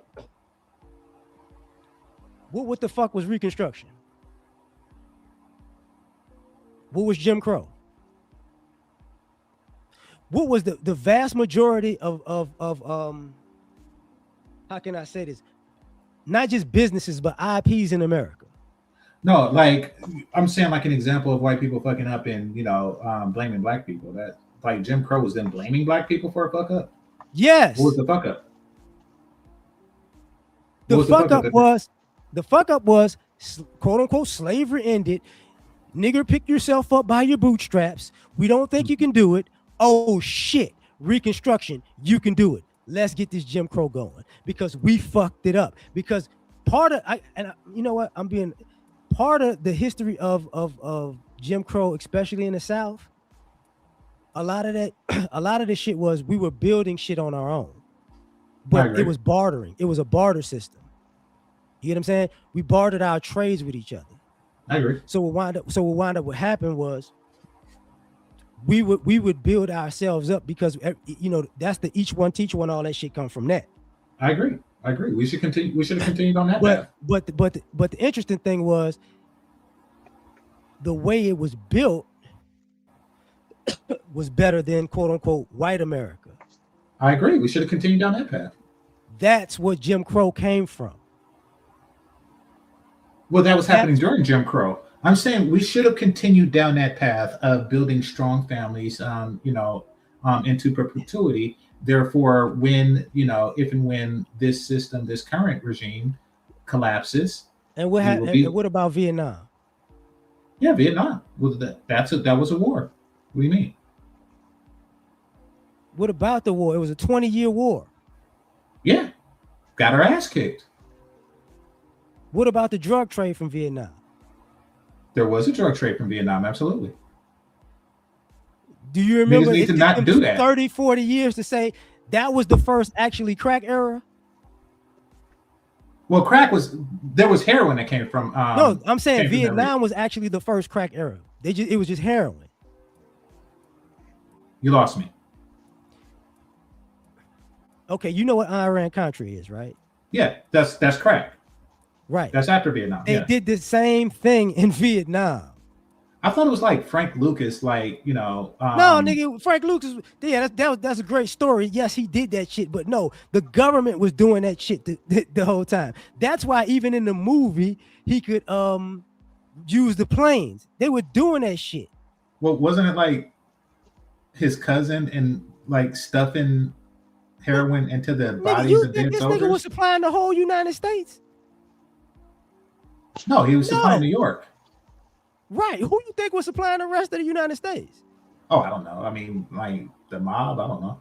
No, the feds. That's why they brought that shit out. You should have seen it. That shit was even on YouTube like 10 years ago. Because you know how after a certain amount of time they put all the documents out and shit. Okay. That happened. That was the first time that shit happened. Mm-hmm. That's the same thing you brought up with China. What is the 100 years of shame? Yeah, that was the same thing. Opium, yeah. Opioids. Yeah, exactly. It's the same play over and over and over again. It's just okay. So now we see that play, and I say no. Black I'm explaining the play to you from then, while you're saying what we should have done then. No. I'm saying what we should do. Now? Yes. Now, what we should do now. First of all, don't buy or sell drugs, and then do all the stuff to Chinese people done after they bought and sold drugs. That's what I'm saying. We can't do what any other foreign group does in their own country, in this country. Yes, we can. Each and every single thing we do better than everybody else. We just need to do more stuff better than everybody else. That's like telling Jack Johnson, you can't outbox a white man in his own country. They invented boxing. So you can't tell them we can do anything but better with bigger penises because we're Black men and we do not embrace our potential for greatness. We can do everything they can do better. We just don't. And I believe you with that, but I just think that there are just too many niggas chances of like a. It's not. I think. Hold. This is the thing. I'm listening. It's not. It's idealistic, but you talk about this without the blood. That's what's Okay. missing from that conversation. This concept of, oh, we could just do it and just it's okay. And like, Yes, we should no, do it. no. Yes, But you got to yes. tell people about the blood though.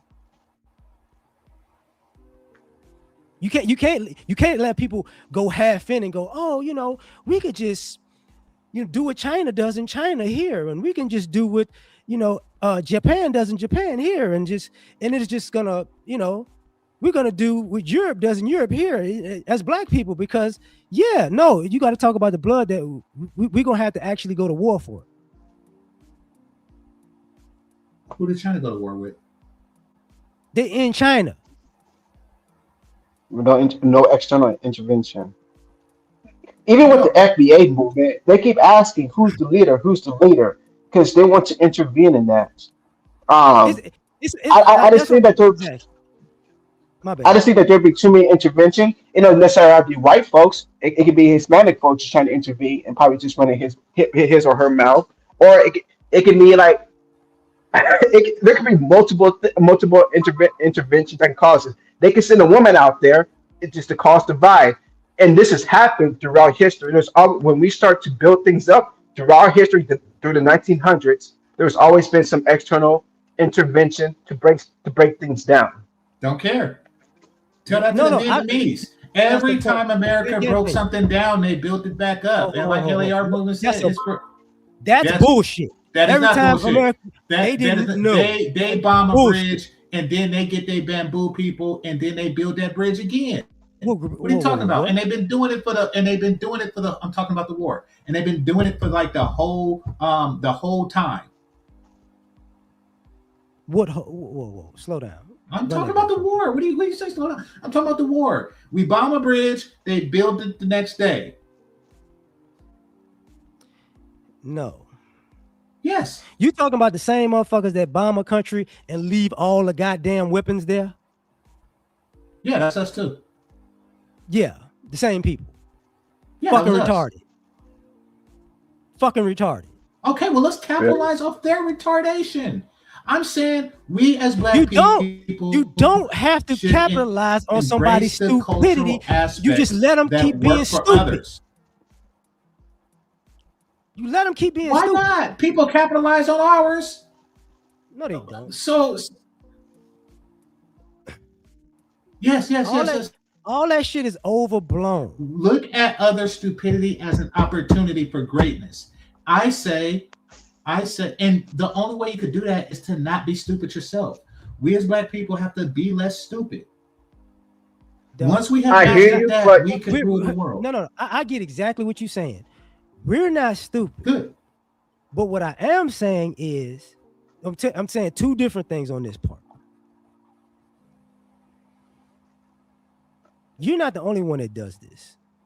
You overblow the geniusness of white people. It's not. It's not. I'm not. I just called them stupid. And other groups too. But on the other side, when you say we could build this, that's fine. Is it Tyler Perry from New Orleans? But the other side is if we build, that's not an issue. I'm saying talk about the blood though. Say if we building this, make sure you got a defense team, and we keep it in silence. This concept of let's just go out and just do it and just act like we're just gonna build it with no interruptions. Bullshit. No, I understand. I mean, take those interruptions as they come. Those. Don't take no. That's now that's You're always stupid. valuing it. That's fucking You're always stupid. valuing it. Nah, That's fucking stupid. Y'all have a defeatist You don't mindset. take Go for it. You don't take interruptions as they come if you can already predict it. That's stupid. Like, okay. Here's the thing. There's no excuse for not doing it. We need to do it. We need to start by being more Asian. That is the key. We need to take the goodness of blackness and then take the goodness of Chinamen and then make us better. That's what I'm game saying. changer. Thank What's you. that? Thank you, because you just said something, and it added to what I really was one of the things that swirling around. Okay. Part of what I was talking, part of the generational thing and the family thing and the work wealth thing, and is, and I was talking to Thomas earlier about the younger generation. I agree about things we need to do, Good. but I also know people are already doing it. But the issue becomes there are more black people who want somebody else to do it for them and act like it's not being done. Mm-hmm. You get what I'm saying? I get what you're saying. That is a large cultural problem that we have to overcome. Absolutely. Because a lot of the shit we're saying doesn't exist, very much so exists.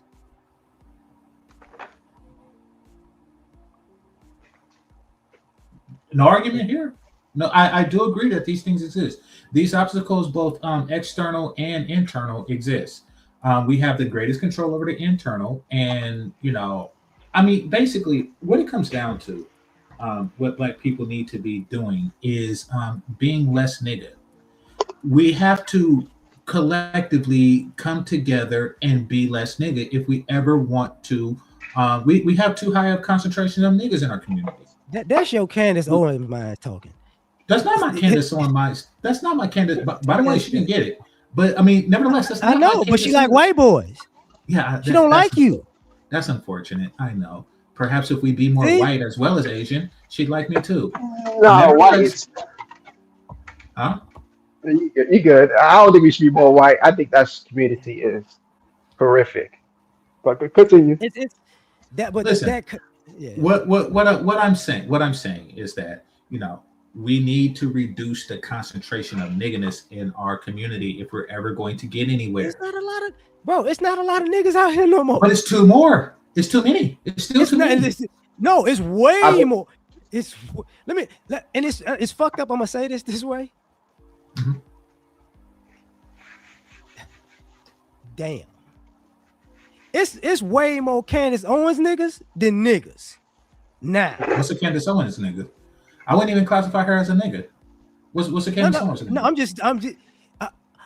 I'm black, but I'd rather be white. It's way more of that now than niggas. You see, and that's the common misconception. Because it's not a misconception. No. Wanting to escape a culture with a high concentration of niggas doesn't mean that you want to be white. It means that you want to be a part of a culture with a high concentration of niggas in it. No. I'm not saying that. I'm saying there are more black people now who think being a good person is being the white as they can be than there are people out here who just want to be niggas. Well, I just call good people good people. I don't call them white because I don't think white are inherently good people. However, too bad. That mindset is out here more than niggas. Listen, if a person is a decent human being, listen, I'm good at math. People don't call me Chinese because they would be stupid if they did. Ain't no, that? Huh? It ain't. See what I'm saying. The concept of being good, moral, smart is gentrified to being white. It's dumb as fuck to believe that. Well, not the moral part. I mean, but definitely, listen, I just want to win. I just want us to win. And I don't care if along the way somebody call you white or... Huh? Win at what? Win at the world. I want us to rule the world. Win at what, though? I just said, I want us to rule the world. Economically? Yes. And socially. And militarily. Black people don't want to rule the fucking world? That's because of the niggas. We have to improve our global thinking.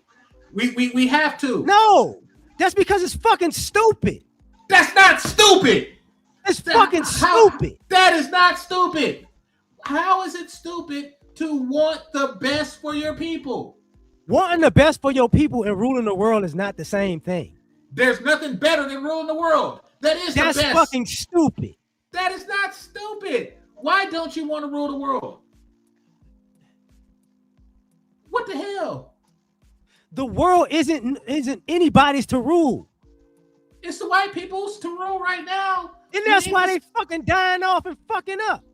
That's Everybody what who you thought call they good wanted to rule the problems. world ended fucking horrible. Okay, well, but they got to rule it though. Just like everybody dies, but few people die But being at what king cost, first. though? Few God? people died being martyrs.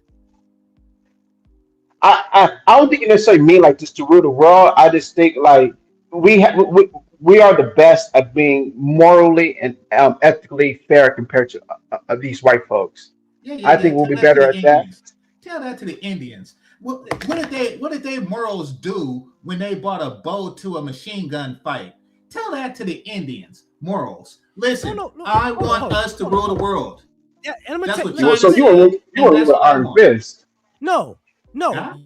You just want to be in a position to be lazy and get something for nothing, like white No, I do folks. not. Well, yeah, I do. That's But what I mean, that's what they could. No, that's the European I idea of want ruling the I world, want all of us to be able to doing do that. nothing So what? and It's be better than being and a guess what? The slave. Listen, responsibility if kills. I have to if I have to choose between slavery and laziness, I choose laziness all the damn time. Massa was lazy. What the hell? You think you Exactly. think somebody is on the field picking tobacco, talking about at least I'm not lazy like Massa? That no. No, but Want to bro, rule. We bro, see go okay. You bro. go for it and have at it. I can't do it alone. It's too many Go people for with it. a No, defeatist. you know why you? It's too Because it's many bullshit. people in our It's community bullshit. with it. Okay, No, let me no, tell that's you. not what the Chinaman said. No. That's not what the Chinaman The said. Chinamen ain't trying to rule the fucking world. Yes, they are. The hell they No, the not. fuck they not. The hell No, they the fuck not. they not. Yes, they are. No, Yes. What the no. hell? Yes.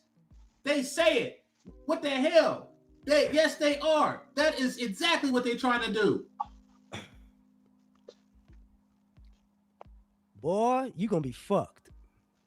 By Chinese, apparently, because they're gonna be running this shit while we just nigging around, talking about what good people we are. Okay, hey man, you know what? Go ahead, just get a million planes to fly around and say we're here, and then Well, get 75,000 fucking what do you call that? Yeah, I was about to say spaceships. I'm tripping. Not crafts. Yeah. Crafts. War crafts.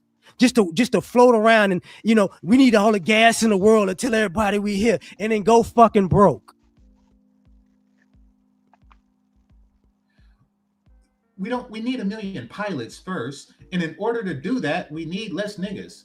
Like, listen, I'm not gonna one man army this. Yeah, If that's wrong y'all with want niggas it, though. you don't, huh? Game You said changer. it's too many niggas in the black community. Let me be real. Wait, you disagree? You wouldn't last 3 rounds in a boxing ring. You damn right, because I'm not a boxer. So stop talking this war rule the world shit. I didn't say Terrible war. John. Terrible John. Whoa. Did I say war? That's what the fuck it is. I did not say war. There is many methods. I told you earlier you got to talk about the blood. I told you that earlier. Well, to rule the world, like you can't just say, okay, you can't just say I'm the captain now. Everybody's gonna be like, okay, yeah, you're the captain. Like there's gonna be some force associated with it. I fuck with game changer, but you know you the dude you the scientist in the movie that act like my inventions is just gonna heal the world and nobody's gonna do a damn thing about it and get shot.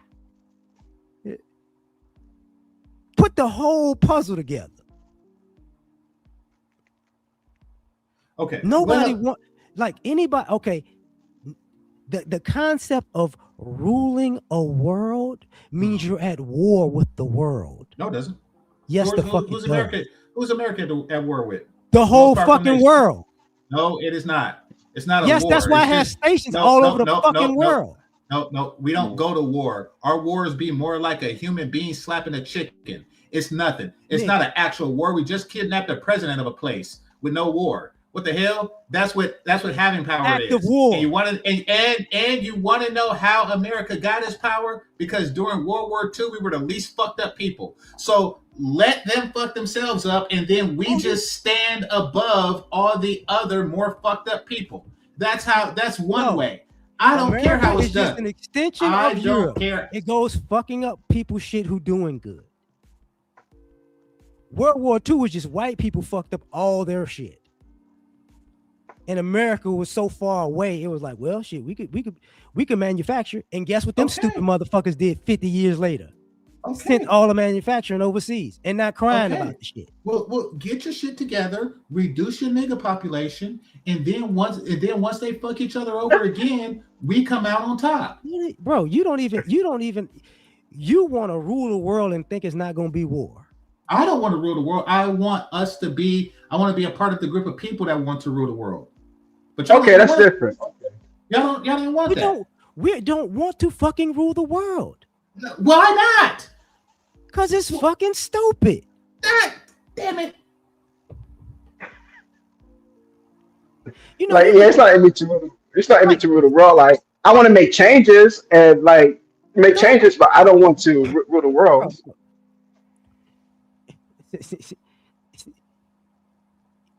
The idea of trying to rule the world is an idea of a narcissistic idiot. That's what that is. An argument there. Yeah, but a narcissistic idiot ain't a fucking warrior. He's a fucking idiot. Well, actually, Narcissus was a warrior, or he's a gladiator. But, I mean, he was a fighter. Narcissus, that's what you're talking about. Yeah. Right. Idiot. Yeah, he was a gladiator. Was he though? I mean, Game changer, you say you hate niggas, but I think you was a nigga, man. Come on, man. I most certainly am not. He a quintessential fuck nigga. How is that a fuck nigga? Being forward thinking you a 3.0 GPA fuck nigga. It's not being forward thinking is not niggatry. Niggas only one to rule the world without war is not forward thinking. Okay, well, who's China at war with? No fucking body. Exactly. And they in second place. And if we keep fucking up, they'll be in first. And really, and they won't have to fire a gun. You want to know why? They're just waiting for us to fuck up worse. So that is how smart people rule stuff. Motherfuckers ain't no smart people in America. Okay, so and China, there you go. And China took over because there's a lot of them there. It's a lot of them. I mean, yeah, exactly. So we could be the smart kids on the block, but instead, nigga. You want to know some nigga shit? Yeah, go for it. Hiring unqualified white folks to work in the fucking Pentagon, White House, all down Pennsylvania Avenue, and promote motherfuckers, and then let them steal all of your goddamn information and trade secrets and fly across the fucking Russia and go, who would have thought he's white? That's how stupid this country is. Okay. This concept of you worried about niggas. Them niggas is white folks. Black folks ain't never pulled the idiotic shit that white folks have pulled. Never. And part of what you're saying is I want the audacity to do some whole ass shit that fucks up everybody because it makes me feel powerful. That's fucking stupid. Okay. That's like, what the fuck? I know what I'm gonna do. America don't. You know why? China's where it's at because of America. Exactly. So that's so guess what? Because they're fucking stupid. Why are you crying about what China doing when you gave them the keys to the fucking castle? The blueprints. You're boring. I didn't hear it. Why do you cry about what China's doing? Exactly. You gave them the keys to the castle. See, here's the problem with that, L.A.R. Did you hear what I said about you gave them the keys to the castle? U.S. gave them the blueprints, the schematics, the machinery. Exactly. And here's my That's your While precious we were white folks. out That's so nigging, smart. white people was passing out keys. No. I never said they were smart. What I'm saying is, when white people were passing out keys to the kingdom, we was busy nigging, and we should have been collecting keys. That's what we should have been. They gave that shit to they And took I'm that shit all the way to China. saying, once they do something stupid like pass out, we'll be ready to take them keys. Man, if you don't stop living in Marvel, cut that shit out. And we was nigging. You really don't like the Bay. I love the Bay. What are you talking about? Cause You something said the wrong. Bay, or what do you mean? Yeah, you I'm from the Bay. really must don't like the Bay. I don't know what you're saying, brother. Huh? The Bay. Oakland. What's wrong with the Bay? I love the Bay. I love Oakland. What the hell are you talking about? Cause everything is nigging. Yes, there's a high concentration of niggas in Oakland and other places. Absolutely. Okay. And you trying to be a high-flued nigga who ain't a nigga. Well, it's better than being a first of all, But you it's talking best to some be a nigga shit not right nigga at all. No. It's best to not be a nigga at all. Cool. However, if you gotta be a nigga, be the highest falutin nigga there is. Like, what the hell? What, you want to be a low falutin nigga? I don't even know what falutin is, but I just want more of it. I just want you to admit you are who you talk about. What the fuck? You are exactly who you talk about. I'm not a nigga. That's for damn sure. Oh yeah, definitely.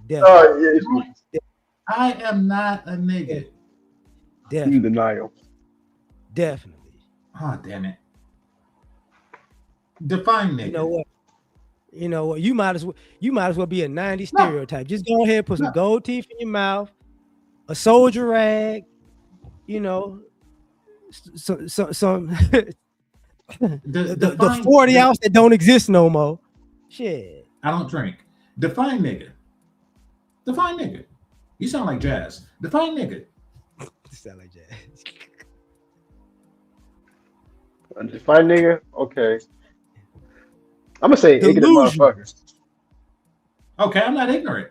I don't ignore a damn thing. Delusional.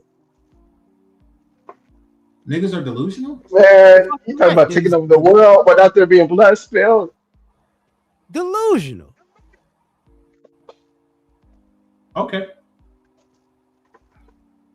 Yeah, you know what? I think our best bet is just for us I think we're at a good spot. I just think we want things to be at a faster rate because communicating with this like online is fairly new if you think about history. So I just think it just takes time, and we just want to be we want to be at, like you said, things really kind of picked off in the 80s. It hasn't been that long. We just got free less than 200 years ago. Like some people were just alive.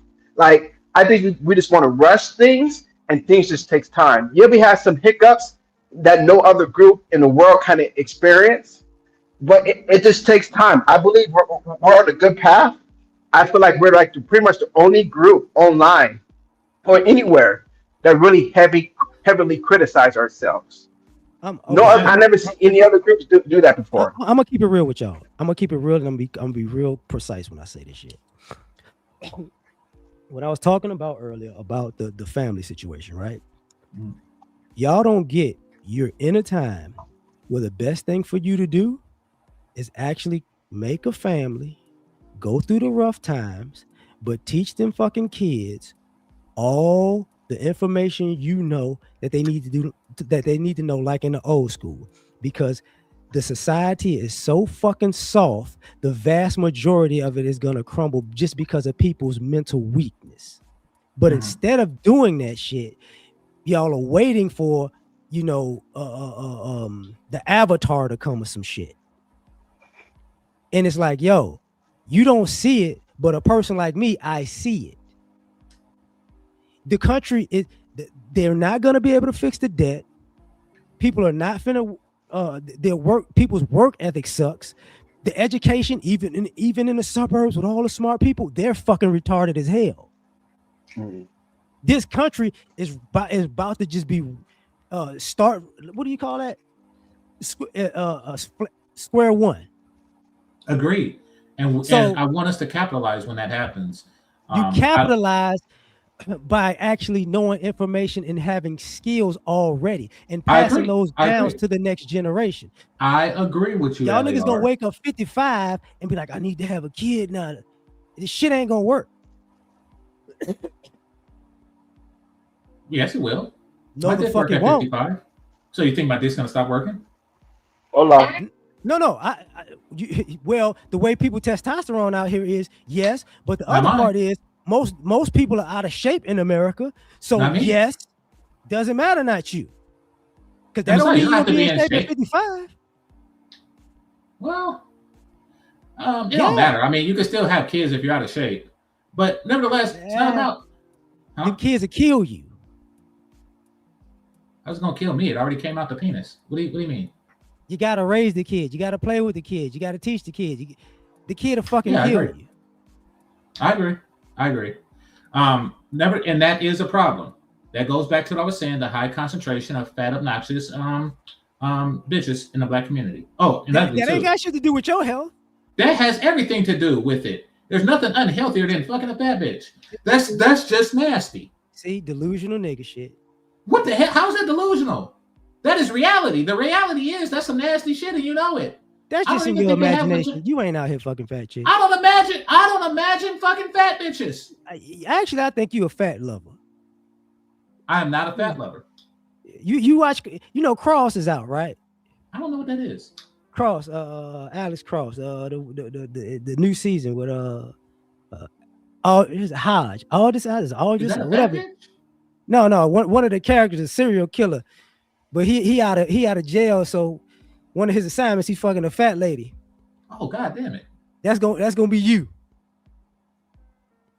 No, if I have to A do it, fat white like, lady, because you like smacking white ass. She a fat white lady too. well, I mean, if I have to, in order to like save the country from blowing up, I don't know what kind of show it is, but like Alex yeah, Cross is a good show. okay, I'll check it out. But I mean, no, if it came down to fucking a fat woman and like zombies attack or something like that, or if the only way to cure COVID-2 is to fuck a fat bitch, then yeah, I would do it in that case. But like for a general practice, nah, that's just nasty. And I don't even think that men fuck fat women. I think they just put their dick between the pressed together thighs and they think it's pussy. But yeah, the whole mechanics of it is nasty to me. Man, I'm getting back to the reality. Fuck all that. Okay, Just reality know is for a fact, America is not going to like the America you want is not going to exist. You got to scrap that shit why? because it's Why? not going to exist. Okay. We can agree to disagree on that part. The children thing, I do believe that that we have to increase the quality of women before we can begin to breed right. You can't breed good kids out of fat vaginas. You just can't. They come out all slippery and slimy and warped heads and stuff. So, I hear you. But yeah. past that, mark my words, game changer. The America that you think is going to exist 5 years from now, you're going to see it's not going to exist. No, I don't care. Listen, it doesn't have to be in my lifetime. I'm saying that we need to, like the Greeks say, society works when you plant trees, when old men plant trees whose shades they'll never receive. Right. Do We you need remember to plant earlier? the seeds. We need to you're plant right. the seeds for the future. And that is why I do what I do, for the future, not for the stuff that happens when I'm alive. I would like to know that my actions, steered our people forward in the future, but instead they want to hold on to niggatry. I appreciate what you just said, and it goes back to what we talked about earlier. Spoiled kids become spoiled adults, and spoiled adults don't plant trees. Mm-hmm. And we've got generations of people who don't plant trees. We have generations of people with no seeds. No. And that's who don't plant trees. Yeah, I know. They don't they don't care about the next generations. Okay. That's where we're at. People are still eating the fruit of old trees. They don't want to plant no more. Mm-hmm. Old trees that they didn't plant. Right. But they ain't trying to plant new ones. Okay, fair enough. That's part of the nigga behavior that I was talking about. We have to get rid of that No, no, mentality. no. That's American behavior. Yeah, there's a lot of niggas in America. This is why it's done. What do you think Asians are going through right now? Wealth and prosperity. No. No.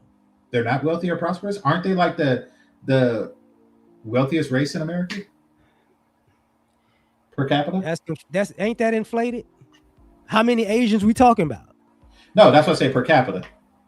No. How even with that, ain't it inflated? No, it's Because not. they'll use one group and they as the this the ones that's doing the best in this, and those the ones that's doing the best in that, and those the ones doing the best in that, and then they say Asians.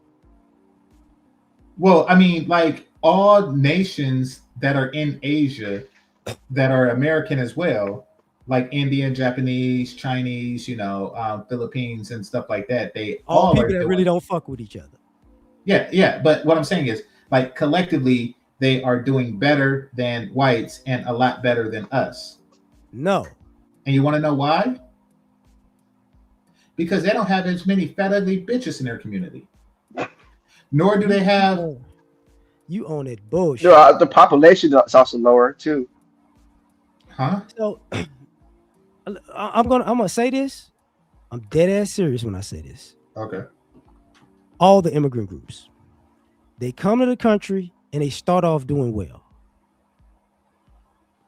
Now, even the Asian populations, just like the African populations, I can't. I'm gonna leave the Polynesians out of this because that's a whole different argument. No, it's not. They're Asian. No. I'm saying that because you know how they treat Polynesians in Utah. I You get what I'm saying? don't. You never. Okay. Blanket over all of the shit that people saying that all these other groups are doing. That shit that Black America already did. Okay. And it's cool that people are doing it, but now they're seeing what America does in response in the downtick of everything. That's why you're seeing, if you're not, you didn't, I don't know if you noticed that shit, but the people came here, they worked, quote unquote, they worked, we got menial jobs or blue collar jobs or started low businesses and made money and sent their kids to school, and their kids got an education, quote unquote, and went to college, and the kids didn't want to go work for the business again. Some of them kids became, quote unquote, the lawyers and doctors and accountants and shit. Most of them didn't. Mm-hmm.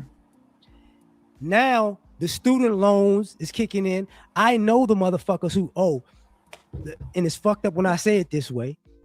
The ones that's well off, they date outside the race and they wind up taking care of other races of people and not their own group, and it drags down the family finances. And that's for the successful ones. You get what I'm saying? And now you're seeing people just working regular old jobs now. Because people aren't the Asians themselves, they look out, they circulate their dollars within each other. But people who aren't Asian, just like it's America, white people go, you starting to make too much money, so they start fucking with them. They ain't closing down the shops, but they raising the taxes on their ass. Mm-hmm. You see what I'm saying? And a lot of the money that was made on crime is starting to circle back in, because they're trying to figure out a way to fuck them up and shut them down. So it ain't what it used to be. Here's what I know. The median household income of Asian Americans is $116,000. Mm-hmm. Where? So in America. Where? In America. What you say that again? Why Asians are predominantly in 3 places. Well, one of those places is Asia, I'm sure. But No, in nevertheless, America, they're predominantly California. exactly. mhm. Well, they're in places that $116,000 can afford them to live, which is They everywhere. they're in Now, California, dang it. New York, New Texas, York. Mhm. Mhm. predominantly. Okay. Um, Understandable. Understand this. All the problems that you mentioned that they have, we have it, but broker. And I would much rather have like Asian problems than black problems. You got black problems because you got Oh, American problems. They got American problems, but they have $116,000 a year, to That's deal just with two those people. problems That's a better than. two-person income, dog. Yeah, I know. We can't get together and make two income households because, fat, ugly, obnoxious, the shit I mentioned before. You said 116, right? Yeah, 116. So just like $58,000 a piece. Okay, once again, we can't even come together in the same household. Let's see. No. Don't we. Yeah, we No. Black Americans. See what I mean? Average Black American income is $56,000. That's 56, and that's two people. But of course, it's No, it not ain't. actually two people because we No, can't. it ain't. Yeah, that's what I'm saying. It's not actually two people because we can't actually like get together and figure out pole and hole because there's too many fat broads. Like They have in fewer a fat. general. Listen to me, because this is the chain of events. They have fewer fat broads and fewer obnoxious broads. They are able to get together and have dual income families. He not. He just who he is. What the fuck is a tether? Yeah. They want Tyreek to ask you where your family from. Like, What the family from the same place L.A.R. family is from? What the fuck? See, this is the type of we did. Huh? We did. Your family's just not see- from New Orleans. yes, they are. Can't They change. came over during the Great Migration, but yes, they I are. will break your goddamn neck talking this bullshit you've been talking this whole time. What are you talking about? My grandma cooked gumbo. You don't you like heard your, that online. you don't like your No, I grandma. didn't. No. See, I knew you didn't. I knew you didn't. Oh, well, you good. You good. Now, I will say that it's not New Orleans, though. L.A.R. I will give you that. Was she from Lafayette? It's a very small place. It's a rural place. I'm not gonna say it. Closer to But- which place? Closer to which city? I'm not going to say which city. I What know. I state? said close to which major city in Louisiana? I'm not going to say. It's okay, dude. I know a lot of towns, but I ain't gonna name the town. I'm just saying close to, like Shreveport, Lafayette, Lake Charles, New Orleans, Baton Rouge. Like Hold on. close I to haven't one of been. them. Hold on. I haven't been. I'll look it up. I know the name of the city, but let me look up nearest largest city to that, and I'll say. Hold on. Yeah, man, bro. Just because I've been up that. See, now, I'm from Phoenix, so like, Where is your family from? No, just. But All right, I'll tell you. One moment. I can I tell. don't know what that Look, matters. No, the point because is I'm it's- not a fucking tether. I'm just Monroe. fucking with you. There we go, Monroe. Oh, you talking about Shreveport? Yeah. Oh no, Shreveport. Shreveport is. Yeah, it's not Shreveport. No, but it's not Shreveport though. I'm saying Near- it's a rural area near it. Yeah, it's just near look it up. Shreveport. Yeah, Shreveport. But yeah, I know they got high schools and Yeah. shit. Monroe, West Monroe. Some of my college roommates are from there. So Okay. I get it. I'm not from there. My family is from there. But why is he talking some tether shit? Some of them 'Cause he was. was- What the hell?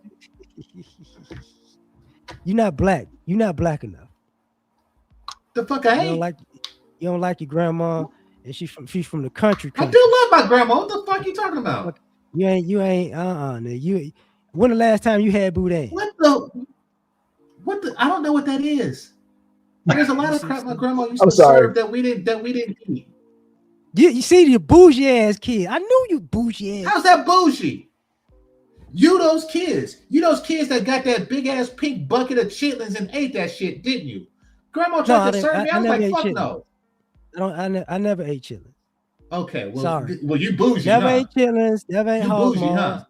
Never ate pig feet. Well, Never you ate must be pig bougie ears, then. pig lips. No, I was there. I just didn't eat the shit.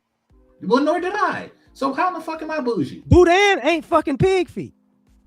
I don't know what that is. I don't know. Maybe That's my grandma okay, served because it. like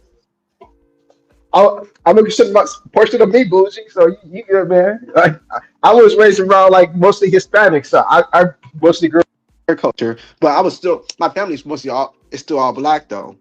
But as far as like in terms of schools, like yeah, I was mostly around Hispanics and racist motherfuckers though. But yeah, you good? Don't worry about it. He just teasing. He know he teasing. People fuck with Paris all the time. Okay, okay. Yeah, but But y'all question my blackness though. That's madness. Or and my love for my grandma. What kind of shit is that? yeah, talk about didn't want to say Monroe. What kind of shit is that? No, I didn't know. I didn't know. You You seriously? was fighting that shit for a while. Like I don't really tell you guys. No, I don't want to tell you because like it's such a small place that you No, no. probably Well, find my but whole damn family if you did, you no. know. But I'm like the from nearest largest Louisiana. city, I have to look it up because I'm not from there. We're talking about great grandparents and shit. Look. When I asked you just name a city near it, I didn't need you to tell me the exact city. I just said if you said Yeah, and I okay, told you. Shreveport, I could have named towns over there, but I was like, okay, you talking about there. But I wouldn't have, I would have said Monroe is one of the first things that come up. Okay. Well, I looked it up. I Like looked it up. Jonesboro and shit like that. I looked it up, and that's the closest place to where my family come from. Yeah, for sure. No, but he said he don't hear no damn. He's got a suburban accent. He got a California What the accent. fuck? He ain't even got a Bay No, accent. no. I grew I'ma up in tell the East Oakland ghetto. Well, see, he just niggas don't just talk like weird. Ryan Coogler. That's what it is. Yes, I do. What the fuck? Huh? Why you say it like that? No, because he I talked do. like me. He's younger. But I mean, no. Y'all do not talk alike, G. Yes, we do. No, you don't. And you know that. You trying to say me? No, I don't think we sound alike. No. No. I was saying game change from the Bay. I said he don't talk. He people say he got an accent. I said he don't even talk like Ryan Coogler. He's Ryan like he does. Krugler. Ryan Krugler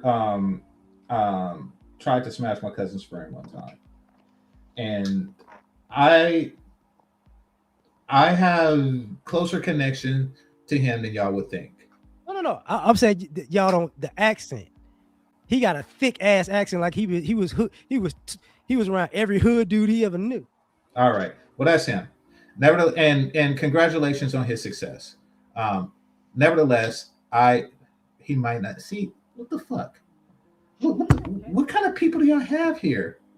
And why are y'all so FBA? You know, hardly ain't nobody over here. Fuck, like I be doing this shit on a whim. I'm here because I got the your chat room. I'm talking about your chat room. I know. What the fuck? Why is he fixated on that? What? Where are you from? Why? Where are you going? He's fucking with you. Where are you going? Why are you focused on where you're from? Let's stop focusing on the past. Because his name starts with FBA now. That means nothing. God dang it. You kind of proving this point by saying that. It's foolishness. Okay, whoa. Let me do this. And I'm Thomas and Game Changers. Real talk, real shit. When I said how I was gonna be in the future, I know we don't see it the same. So what do you see in the next 5 to 10 years for the country? For the country, I see much of the same for the country. In the next 5 or 10 years, I see drastic changes in the next 50 years. I see much of the same in the next 5 to 10 years. I see a strong political shift towards the Democratic Party that's going to last for about 16 years, if not 12. And yeah, that's the next 5 to 10 years. That's what I see. maybe 8 years as far as Democratic, but they they fucked up. I feel like the Republicans really showed their asses out. It's kind of hard for me to tell as far as like political, because both sides have really showed their asses. But as far as financial, I think there's going to be a lot of hardships. Like, I think some people will step into reality, but I think majority of us, that doesn't necessarily mean black people, it can be whites, Hispanics. Uh, I think there's going to be a lot of hardship that that the government just can't really just bail them out of. You might be right. You might be right. I know y'all not parents. I know y'all not. And that's what I mean when I say five, Oh, no. 5 to 10. That's why I say what I mean. Much of the same, because there's a lot of financial hardship now, so it's going to be more the same. Well, it's just in terms of like the credit system and the reliance on that. That's really going to put a strain onto people. Agree. I'm saying this. It relates. That's why I said at first, I know y'all not parents. I don't know if y'all realize that they took the phones out of the schools pretty much nationwide. Okay. Oh yeah, I heard about that. Yeah. And the reason is because they fucked up the last 10, 20 years of education. Mm-hmm. I ain't gonna say 15, because phones ain't been in schools since 2000s or something. But they didn't fucked up horribly. So you got adults who can't fucking write in cursive. You get what I'm saying? It's that bad. So the changes that's gonna need to be made as far as just younger people in their mindset, that shit ain't gonna be coming for a couple of decades. Agree. And the people that are grown now, I be talking shit, but America is full of motherfucking retarded people. I agree. And that's what I said. This shit is done. Most people don't get it. When you talk about the politics of it and shit, and think about it. These are supposed to be the smartest people, and they fucked this up this horribly. Mm-hmm. And these people ain't young. These people's in their 70s, 60s, 50s, pretty much. Mm-hmm. And they was doing dumb shit from California to Maine. It's now you have people in their 50s, 40s, 30s, 20s, like, oh, we gonna fix this shit. No. I'm not saying that America couldn't be fixed. I'm saying that the mentality, the way people were raised, people ain't finna roll up their sleeves. People ain't got the heart for that. Mm. That's what the issue is at the end of the day. Okay. This shit is. I said, like, if you see how Europe is crumbling, I'm not talking about just the economy and the society. White people are crashing out because the idea of whiteness is about to look like a failure. They're gonna crash out collectively because they don't know how to adjust in a world where being white doesn't mean you're better than somebody, and they can't blame anybody. That's a scary world because they take everybody down with them. That's the issue. They can't take everybody. No, I mean yeah. No, I mean I understand. I'm with you when you said there's a collapse coming. I'm definitely with you on that. Early, like, this shit was based on the Tyler Perry movie, but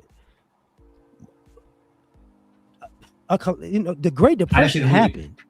Yeah, it's basically Medea and all that shit. But Joe's actually Tyler Perry's dad, the old black dude that he played. And, I think it's still doing Medea movies. Yeah, but this one is fucking good though. But where's Tyler Perry from? New Orleans. Notice how But people like Ryan Coogler come from my place, and then people like Tyler Perry come from yours. I'm just saying.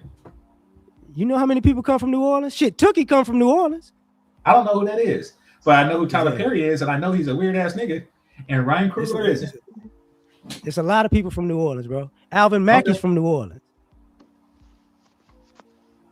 You know the guy that plays the Falcon or Captain America? He's from New Orleans. Oh, for real? He is? Okay, that's cool. Yeah. All right. It's a lot of motherfuckers from New Orleans that you know and don't know. All right. You know that nigga kissed a man, right?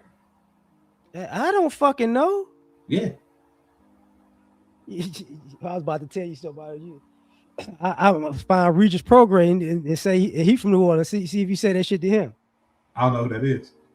He was a former welterweight champion. Oh, like Andre Ward? Oh yeah, but Ward's a Hall of Famer though. Yeah, no, he's smoking. Yeah, nigga, Oakland only got 5 great people. Don't start this shit. Well, we got 0 Tyler Perry's. I'm just saying. Nigga, y'all got some shit out there. None of them is Tyler Perry. Don't you start this shit. Okay. All right, I'm just saying we don't have any Tyler Perry. Motherfucker from Oakland 1 minute when you claim the Bay. It's a whole San Francisco, y'all over there, motherfucker. I don't disagree. I don't disagree. It is no Tyler Perry's. Just shit, what? Hey, that's the ultimate L. Just saying. That ain't the ultimate L. Who's a bigger L than fucking Tyler Perry? Who's a bigger L? Boy, I was about to say some shit. He ain't black at all. Okay. All the motherfuckers that was on the island with little kids that get to go home right now and act like shit ain't happening. I agree. That's the From bigger wherever fucking he's L. from is a nasty ass L. You know, but shit, man. But black people, Tyler Perry's a big ass L. I doubt it. Okay. I doubt it. I mean, I ain't like all the movies and shit, but nah. Hold up, let me see real quick. My bad. You got it. But like you got me tripping. I was about to tell you about that shit, but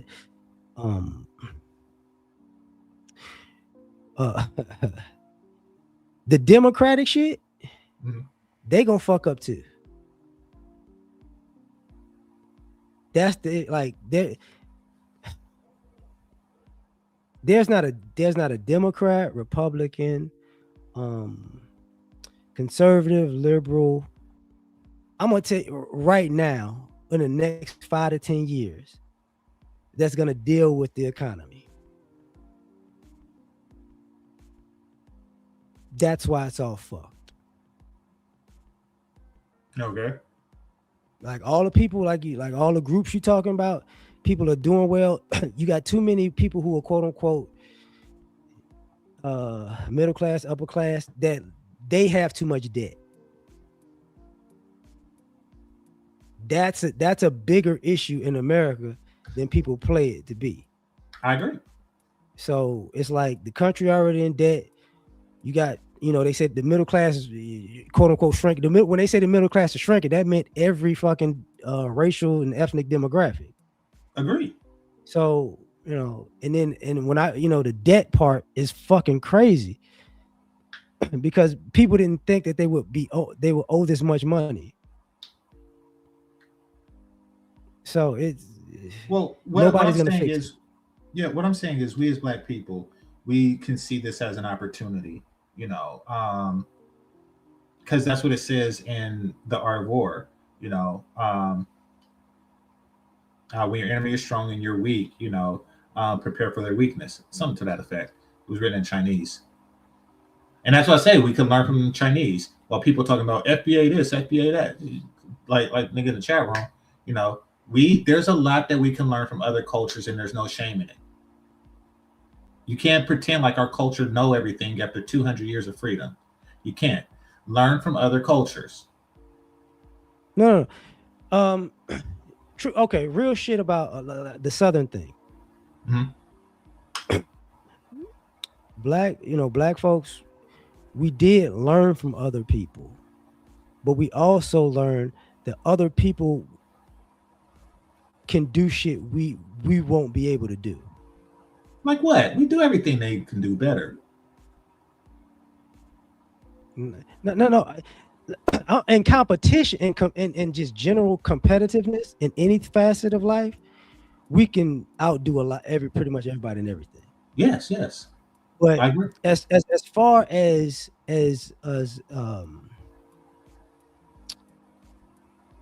how can I say this? People bending and breaking rules to sabotage folks, we can't do that. That's No, not something no, that we we can't. can. So that's Now the we part, can't. huh? We can't do that now.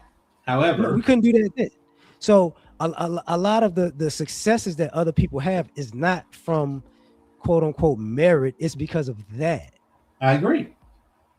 So It's an obstacle. It's an obstacle that we as Black people must overcome. and that's why I was saying earlier about when this shit collapses, that's an obstacle we're not gonna have. The, Here's the what I mean. same. Here's what I mean when I say that's an obstacle. Chris Rock said it best um, in reference to boxing back in the day. It's like you can't beat a white man, but you gotta knock him out.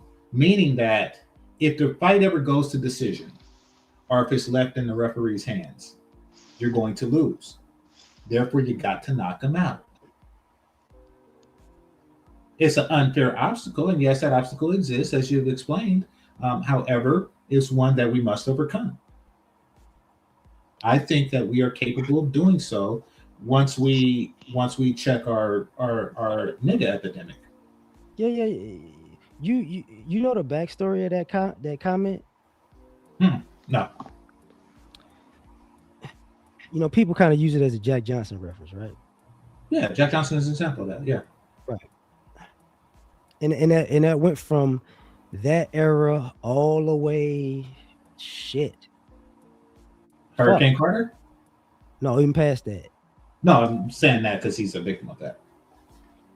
Um yeah, but I'm just saying years. It went from Jack Johnson to years even past Hurricane Carter. Mhm. When you get him in the ring, you got to knock him out. Yeah, that's what I'm saying. But you got to make the decision to go, okay, when they send you the calls that we're going to kill your family if you win, you still got to knock them out. You get what I'm saying? You also got to not get, if you get hit and it wobble you, they're going to call the fight.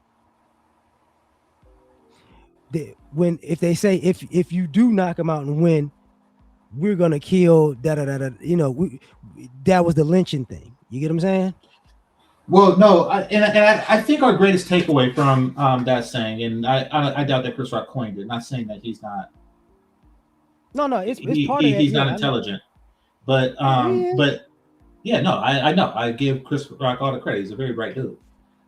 Nevertheless, what I'm saying is the takeaway from that is, instead for dwelling on the fact that things are unfair, understand how it's unfair and work within those boundaries.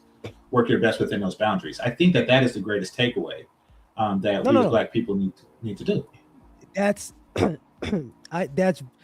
that was a truth. That's not a truth anymore. God? That's that. Okay. Do you remember when Mike Tyson talked about when Custom Auto asked him, "Are you one of them Black people that take it easy on white folks?" And he was so young, he was like, "No, I don't know. I'm not that person." You know where that comes from? That comes from a mindset. Yeah, absolutely. But that people were taught to do to. That's from Jack Johnson. People were taught to, hey, take it easy on that white boy. Okay. That translated that wasn't just that translated in sports, but that also went all the way to academics. Well, I mean, it makes sense. No. I get it. My bad. What I'm saying is, in our competition,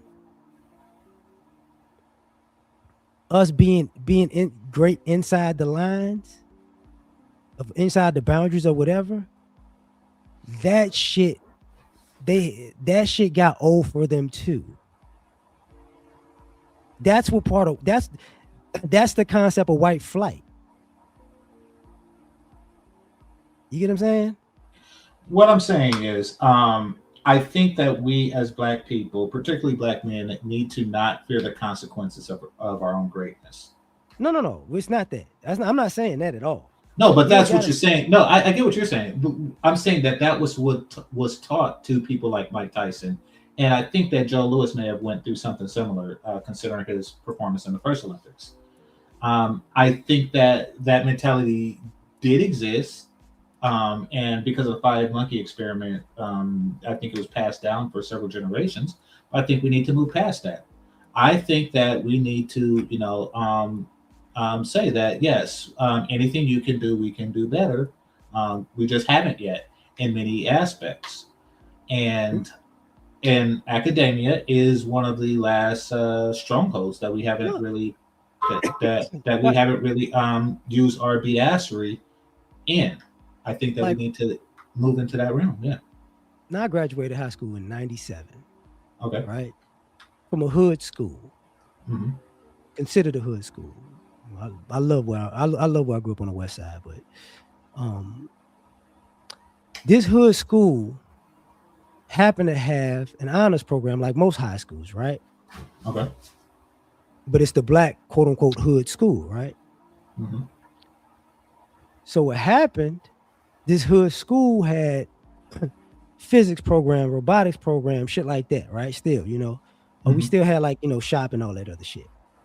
It was like the last of its kind in a sense. But the robotics and physics and shit that was new, right? Hmm. So the robotics and physics, they do the state competitions and shit. Okay. School went to it. Predominantly black school at the time. Hmm. Basically, who are they? How are they here? Kind of a situation. So school did pretty good at that competition. Make a long story short, they looked into the school after that. Hood school, yes. Athletic school, yes. A school where the kids that they would send to like the that would get kicked out of school and go like the alternative schools in jail. Hmm. When they clear that, they would come to our school. So they were there too, right? Gotcha. But we had a shitload of people in Mensa and the honor society. Be with all of that, right? Hmm. Because of that, they broke up the school. So now there's a magnet school because they wanted all the smart people out of there. Hmm. Then they put up another school. It's I guess more higher class per se. Hmm. And then they left the actual school as now like to keep all the. We hope these niggas ain't gonna make it now. Now I graduated in '97. That shit happened in like 2010. By 2010. So I'm not saying like when you talk about like that don't be afraid of our greatest. I'm all in with all of that. What I start talking about is if you're attuned with the greatness, you got to be in tune with the changes in the system and how people react to the I greatness. agree. I agree. That's There are going to be people, and that's what I was saying. That was the whole premise of the Chris Rock saying. Like these are the rules. They're going to try to stifle your greatness. The referee is not on your side, and in this case, the school board is not on your side. Now, I will say this: there do need to be a great separation between black children and nigger children, and I think that it was in the spirit partially. no, That yes, no, yes, no, because in the yes. circumstance let me say this: the person, okay, there are You multiple saying people that that you went. should keep them together. You should send Mensa kids in school with nigger children, with nigger babies. That's what you're saying? Game changer. Yes. What I'm telling you is the Mensa children was the ones you was calling nigger children. No. Yes. No, no, no. Nigginess is defined by ignorance, and Mensa No, no, is no, not no. ignorant. Game changer. Yeah, I listen. One of the biggest names at my high school, Mhm. Fred Hampton. Okay. I know my neighborhood. That mentality, that mindset, that intelligence, it was what you would be called in the nigger children. There's a difference between being defiant for the sake of ethnic They were progress. no, no, no. I'm just saying the people you call nigger kids, those were the Mensa in the honor society kids. Wait, you said that it was a Mensa school, and then they like opened up the juvenile halls and sent the nigga kids there.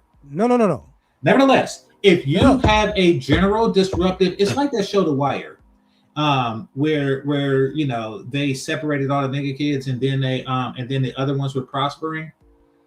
You You remember remember that? Class Act? Huh? You remember Class Act with Kid and Yeah, Play? yeah, You remember how they had the school was hood, but it had the classes and they had the yeah. switch roles. Absolutely, Nigga, that was my absolutely. high school. But Hey, what's but her it was name? Still fine. yeah, The chick that played yeah. I know who you're on talking Boys about. in the Hood. All But right, yeah. but it was way more smart classes than that. You get what I'm Okay. saying? I'm saying that there need to be a line in order to not taint. There, Just like you don't put your rotten apples next to the good fruit. there wasn't no rotten apples though. Yes, they are. You're not getting it, bro. Okay, explain me. We grew up with black. He threatened to Wait. whoop his We ass if went he we, didn't we do his went homework. we went to black grade schools with black teachers, right? Mhm. Those teachers from that in that time period, and this is before high school, made everybody get the basics and beyond, regardless of your circumstances, attitude, poverty, dress code, everything. We was in the school where they made the girls take their makeup off when their mama put it on them. If you didn't get your hair combed, they make you comb your hair when you come to class. Mhm. Wasn't no sagging. We still had the paddles. You act up, you get smacked up. Mhm. You get what I'm saying? That was the grade schools. So by the time we went to high school, yeah, you could come from just a family that's just happened to be in the hood, and because it's the hood, it is what it is. But at the same time, you could have a family that actually was all in the streets. Them kids all had the same teachers, all went to the same classes, we all had the same issues. And the teachers would be at it with your parents, like, hey, get him this, do this, do this. We're not having that. I don't care what he do out there, but in here he gonna do this. Or I don't care what she do out there, but in here she gonna do this.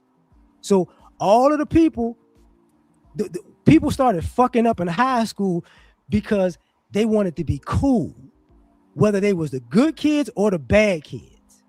Mhm. But all of the motherfuckers knew the basics and the regular shit. Motherfuckers was prepared for college their sophomore, junior year in high school. Because the school had a high concentration of niggas, it made doing nigga stuff cool. No, Yes, that's how no, that works. That's how they corrupt us. no, Okay. no. Why did they think it was cool to be a nigga? Why did regular non-nigga kids think it Wasn't was cool to be nobody a running nigga? around here being a nigga though. Okay. It was people gang banging in the street. That's That it nigga was shit. people that was gang banging in school, but they That's wasn't nigga doing that shit. shit in the school most of the time. But you just said they did it in school. Oh, because people fight in school, dog. They're teenagers. Gangbanging and fighting is different things. No shit. Gangbanging is nigga shit. No shit. So I'm saying separate that from the non-nigga kids. That's what was going on. Yeah, and Even the people that was in gangs wasn't with what all I that was bullshit. saying, what I was saying is, I agree with that. I agree with what your school district did with the separation of niggas and non-nigga kids. That was a race and class issue. I thought you went to like a black high school. I was a It, racist. it was. It's not fully black no more. Exactly. No, okay. They have the magnet school, so the kids of 1997 can go. The No, non-nigga black kids can go to that magnet school, correct? no, I graduated in '97. The magnet school came about maybe 8 years later. They had to build Okay, that motherfucker. in 2005. In 2005, they built a magnet school to separate Let me see when the. the magnet school was built, because it was some years later. Well, what I'm saying is the separation was for the non-nigga black kids. We need a separation of non-nigga blacks and nigga blacks. There has to be a line. There How has to be would a you line. determine? Niggatry is a series of behaviors. If a young person exhibit a Oh yeah, it behavior took over that's whatchamacallit. I remember that. Yeah, if because a, they put the magnet school where a psych ward used to be. if a young person exhibits behavior that's clearly nigga, then they need to be separated from the non-nigga children. It was 2005. Yeah, there we go. 2005. Yeah, so yeah, I mean, and That had what you not getting mhm, is okay. Prime example, true story. okay, I was in sophomore chemistry, okay, right? Forgot this white teacher's name. Um, we had normal class, predominantly black school, but we had a minority of Hispanics and a small minority of Asians, right? okay, So this particular teacher, when we were turning our homework and our tests, hmm, only the black boys wouldn't get grades. okay, So everybody else, A's, B's, C's, we wouldn't get grades. And the thing was, she would say, "You didn't do your work. You didn't turn in your work. You didn't even with the test, right?" hmm, She had a partial thing to the Hispanic students, so they were all cool. okay, The teacher didn't know because she thought she was smart that we didn't know she was hiding our fucking grades and hiding our tests and homework. hmm, So push come to shove, she got on my goddamn nerves. hmm, So I confronted her while we was in class. I personally confronted her because one of the guys is one of them Mensa honor society cats. He was a okay. twin. But not fraternal. Was that fraternal? When there's one boy, one girl. You know Fraternals what I'm when saying? fraternal can be one boy, one girl, but fraternal is But they, typically when they don't look as much alike. well, these were the one boy, one girl because we had a few of those in high school. Yeah, that's fraternal. Yeah. So they were the twins. They were in class together. So they went home together. They worked together. They all pretty much had the same grades all the time. Hmm. So he's pretty much failing, and his sister's like, and he knows it. I know it. The other black guys know it. Black boys at the time know it. So basically, I confront her. She goes off on her whatever, ran or whatever, and I just walk to her desk, because there was a side desk. It's a chemistry room. You know how they have the experiment part of the room. Hmm. She put it in there. So I opened it up, pull all our tests on the desk, like these are our grades right here.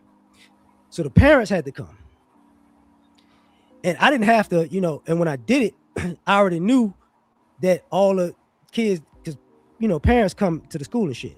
So she couldn't complain to nobody because all the people that was black boys, they already witnessed it. Hmm. So they parents come, fix it out or whatever. And because of that, I got a C in the class. Hmm.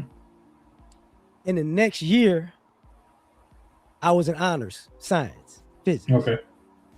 That's not that ain't supposed to. You don't get a C and go to honors. You get what I'm Agreed. saying? I get what you're saying. Yeah. That the concept, of it's just the quote unquote nigga kid. No, everybody was nigga kids. Didn't matter. You get what I'm saying?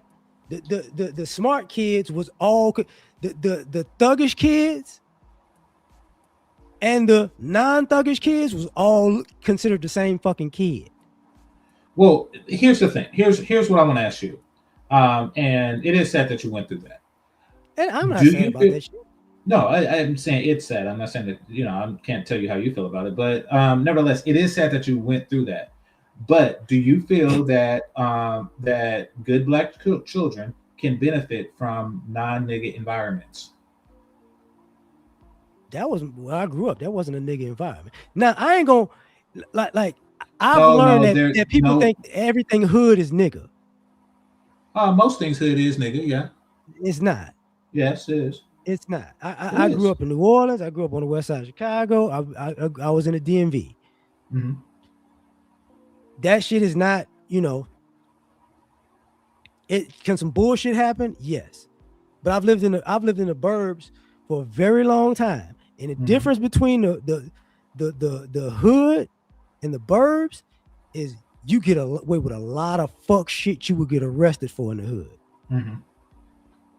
That's the only difference between I'm not the saying that the hood and the burbs burbs. is exempt from nigga stuff. I am saying that there The, is a the, high the, the concentration of of nigga shit in the burbs is higher than the hood. I doubt that. Okay. I think there's more resources in the birds and more leniency with the cops because even as a security guard, I seen that shit. You can Nope, it's just niggatry, Thomas.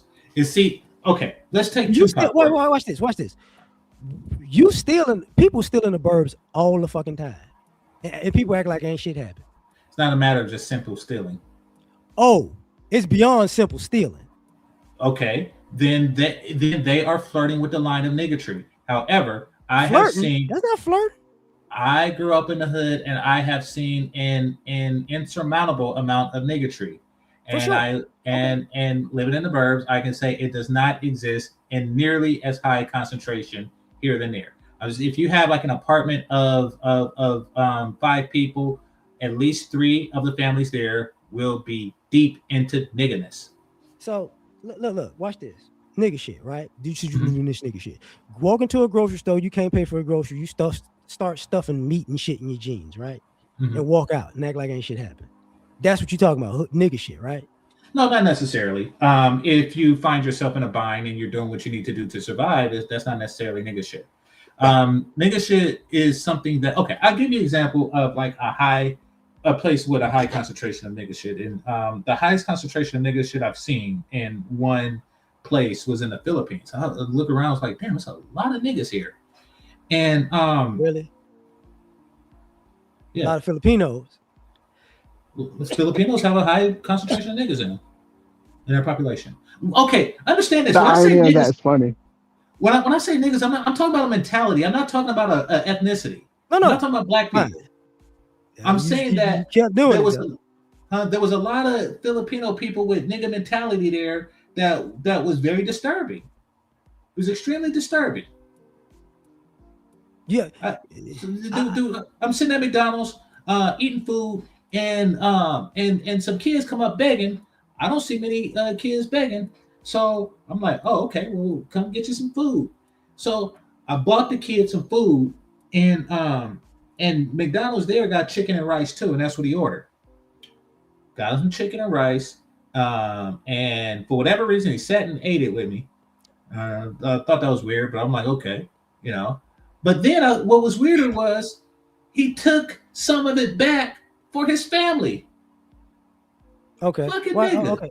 I can't. If I find this again, I'll show it to you because this was a synopsis of some shit that is No, no, is no. is there's a video on Instagram. White family, Mhm. middle class white family at a nice restaurant. Dad can't pay for the food. He digs into his shirt and starts plucking out his armpit hairs and puts it on the plate or the food and complains that he got hair in his food, so they all ain't gonna pay. I agree. That's nigga shit. Walk into a fucking Home Depot, get a pallet, well, not one of them rolling pallets or a big cart, put some shit in it. Mhm. Walk in, walk out right past security. Because I have money. Mhm. Walk in the car, drive the fuck off. $500 item. Or Lowe's, Home Depot with a Harbor Freight. You go there, you know they stopped doing this shit at Home Depot though. Maybe Lowe's too. You know how people return the items and they be taped up? The motherfuckers buy the item, take parts of it out, put the shit back in and return it, and then when you buy the shit, it's missing half its shit. Mm-hmm. I bought a lawnmower like that. That was missing some screws. Yeah, I know what you mean. I ain't just talking about screws, G. Mm-hmm. That's the shit that people in the suburbs love racing cars, but never get a fucking ticket. Mm-hmm. They got whole fucking racing rings out at night. But as long as it's put full of white people and some Hispanics, cops don't give a fuck. Mm-hmm. You can hear it all night. Yeah. All fucking night. Yeah. Yeah. But the cops just never out there. But then you come to find out some of the cops out there race. When you talk like this shit that I know that just don't go on in the hood like that, Mm-hmm. or without consequence. The drug rings in the suburbs are fucking immaculate. The prostitution rings, fucking immaculate. The swingers clubs, the gambling. Wait.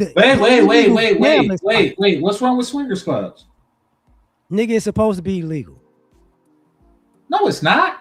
Yes, the fuck it is. No, it is not. Why is it supposed to be? What's wrong with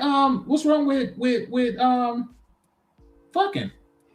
Because you're not supposed to have a goddamn club or venue for a group of people having group sex. What the fuck? Okay, first of all, it shouldn't be illegal. Second of all, just doing that, just having group sex is not nigga shit. Nigga shit. That is not nigga shit. Nigga shit. That is not nigga shit. I just think like there's a lot of emphasis placed on, you say, the crimes black people tend to do versus like what other groups tend to do. Like for the longest time we was what's the word, like demonized, but these other hard extreme hard drugs, oh man, they need rehab. They're just going through a tough time, like the meth, what's the fentanyl, like that stuff is given such a leniency. Even like when I did like security at a Motel 6, one of the managers there was staying in the room, and I called my supervisor over, and I said, "Hey man, like I'm smelling fentanyl in here." We opened the door. We found a black guy with dreads in there, but he was a guest there. It was the manager's room, and the whole time we were going up to that room before he even know, he was blaming the front desk associate which was a black woman, and then the whole time he didn't get arrested. He just confiscated it. I'm like, what the hell? Like, there's just so much leniency that's just given to them versus us.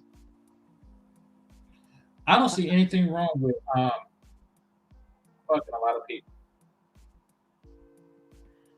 You know. First of all, to go in a swingers club, you gotta have either an invite if you're a girl, but if you're a guy, you gotta bring a girl. Yeah. So if you're a straight guy, you gotta bring a girl. Absolutely. I see nothing wrong with that. First of all, most people who do swinger shit, They got Yes. horror stories. There's sexual deviants who wind up with horror stories. What the fuck is a sexual deviant? You know exactly what a sexual deviant is. No, I don't. You just like Diddy. You just like R. Kelly. Since we doing this, No, you okay. just like Okay. Epstein and them. No, A no, sexual no, no, deviant. no, no, no. I obey the law. I obey the law. However, if a man wants to piss on an adult female, that is his prerogative. So If I'm you just want like to be in Bobby a Brown room watching because another man piss on another female, I you're don't want to watch that shit. If you But want, have I peed? Have I peed on a woman? Yes, and that is my damn business. if you want to go to a swingers club and look at other people's dicks and watch them I'm fuck looking. other I people, am looking that's a at the deviant. pussy when I go. I am looking at the Goodness. pussy, and yes, I do enjoy. You when gonna others see want- a dick while you looking at the pussy. This is true. This is true. That is just an unfortunate fact of life. I take in the good with the bad. That's some But deviant. that's not deviant. Yeah, Man. There's nothing devious about that. yeah. That's I like it when people watch that's me like- fuck and get my dick sucked. I see nothing wrong with that. And you call me a deviant? Worse a nigga? Do you hear yourself? Yeah, watch Like- this. Watch this. Since you talking all that shit, Tyler Perry was looking at you. No, Tyler Perry's a weird ass nigga. No. You a weird ass nigga too. No, I'm not. I don't wear Oh, this dresses. nigga did it. I don't wear Yeah. dresses. Yeah, I don't wear dresses. I like to allow others to watch me fuck. Yeah, but a That's dude my that's pleasure. wearing a dress is looking at your ass. Why are you getting watched having sex? I can't help what he does there. But no, if it was a bunch of dress wearing niggas watching me, I would not perform. However, that is what I like to do. I like threesomes and shit. That Hey. is what I like to do. And Huh? that and now damn anybody call me a deviant for liking 4 titties. What the hell? You missionary vanilla ice cream. You could do eating that shit at people. home. You could do that shit at home with 2 girls. Yes, I know, and I do. That's my point. That's not swinging. No, it's not deviance. It's not deviance. No, I'm probably not deviant because that wasn't just like a one-time thing. You kind of built up to that. That was just like, oh yeah, let me just try that. you have to build up to that. Look, Guy? once you start engaging, like it's fucked up when I say that shit. You know, you ever been out and a chick just randomly asks you if you want to do coke? No. That's some deviant shit. Mhm. Them the type of girls that do swinger shit too. Some women who participate in swingers events do coke. Yeah. I don't know if it's an abnormally high concentration of that. I do know that at some of the parties, some women do coke there. Most sexual I deviants don't- have drug problems. Maybe. I don't do drugs. I said And I'm not most. a I ain't deviant. saying all. I'm not a If you deviant. go, them people do crazy shit. You ever fuck doggy style L.A.R? Yeah. That means you want to fuck a dog and you're a deviant. Oh, what? You see I how mean- ridiculous you sound? That's how you sound to me. That type of absurd. You see how Thomas was like, "Oh, what?" So you equate that to you having sex doggy style in a room full of other people watching you is the same thing. A whole nother I don't creature. think I'm a deviant. I don't think it's a deviance. That's some deviant shit. That's not deviant. Listen, man. I'm gonna be such a straightforward person You when I watch say porn? You watch porn? this. Hold up. I've been around the block, right? Mm-hmm. I know people who did a lot of shit and participate in a lot of shit. There's certain things I won't do, and I can tell you exactly the reason why. When it comes to swinging and all of that the orgies and all that shit, there are 3 things that are consistent. Okay. The vast majority of the people are unattractive, but This they're is true. horny. This is true. A lot of fat bitches there. You're mixing straight people and homosexual people, and people are intoxicated. That's the environment. Um, the homosexual part is sometimes true for the house parties. And I think you're talking about men when you say that because there's nothing wrong with a bisexual woman. God made them for me. However, but the homosexual man part, yeah, I think that that's limited to the house parties. I do know that at No, clubs, it's especially not. at clubs that specialize in those type of events, they have their own gay floor. I used to have a bunch of bisexual homegirls. Mm-hmm. No, no. I'm not talking about bisexual women. That's Yeah, sexy. I I'm know talking you're about not gay talking men. about them. They'll tell you themselves. Yeah, the dude's there too. Yeah. No, that's nasty when men do it. But I'm No, saying, no, no, like, no, no, no. Even if they don't have to be, engaging. mhm. Their scope and prospects. Yeah, that So is whether an you like it or unfortunate. not, when you're in That those places, you're getting scoped out by a dude too. that is a very unfortunate side effect of what could transpire. This is true. Not a could, it Nevertheless, does. nevertheless, I don't see a norm to deviate from. I like Hey, doing freak nasty shit, and I don't feel that that's in any way associated with niggatry. you ever seen that clip of Mark Henry in that movie when he said, "I'm feeling romantical" in the jail scene? No, Yeah, yeah, yeah. I don't know who Mark Henry is. The wrestler, You don't know Mark Henry? No, wrestling's The not world's real. strongest man, WWE. he was an Olympian power lifter before he was a wrestler. Yo, Y'all are fucking adults. Y'all watch WWE? growing up, I watched yeah. the Olympics when he was a fucking power lifter. Okay. Just like Kurt Angle was actually a fucking wrestler. Just like Brock Mhm. Lesnar was actually a fucking wrestler. Okay. Um, when they used to play at the Oakland Coliseum Arena when I was a kid, I would watch like Ultimate Warrior and Hulk Hogan and shit with my dad. I don't know who the new people are. The fact that y'all watch it as adults is very weird. And Did y'all you ever say the watch shit the I do 90? is deviant. Did you ever watch the 92 and 96 Olympics? Yeah, some of it. I didn't watch the weightlifting stuff. Mark Henry was in the 92 and 96 Olympics. Okay, well there you go. Okay, you get my point. Well, I see that you watch naked men flex their muscles, but go, yeah. Nobody's naked as a power lifter or as a They wrestler. got thongs on. I'm doing They that, man. Look, man. huh? You know what? I'm finna do you dirty, Game Changer. Just because you like Saucy Santana watching you have No, sex no, with a you woman put that shit on does me. not mean You that put you got that all these. It's not my Yeah, fault. he's telling it. Okay, it's you not my fault. no, because you started that shit. Don't come to Because me like I started the shit. Medea think you thick. Why you think You you getting a threesome on? Don't get mad no, at me. no. Listen, I can't Okay. control what another man thinks. Just like those power Now when lifters can't control what now you when he think. slap his tip up against your ass, No, oh no, oh no, remember no, you like his devious don't mind. no, don't bring that Are you tip saying? business to me. Do Huh? not bring that tip business. Don't bring that tip shit to me. No, Huh? you no. Niggas understand, You do they gonna treat not you like bring Nelly. your They fucking gonna treat you like do Nelly not did that girl at the end of the video. He gonna what? swipe a card down your ass, but you gonna be all right. Do not touch me. Do not sweat on me. Do not breathe on me. No, you maintain Yeah, a respectable You're one distance. step away. No, don't worry about you're it. 6 feet away. When I say respectable distance, you maintain a respectable distance and No, you keep your dick in your pants no, while I fuck.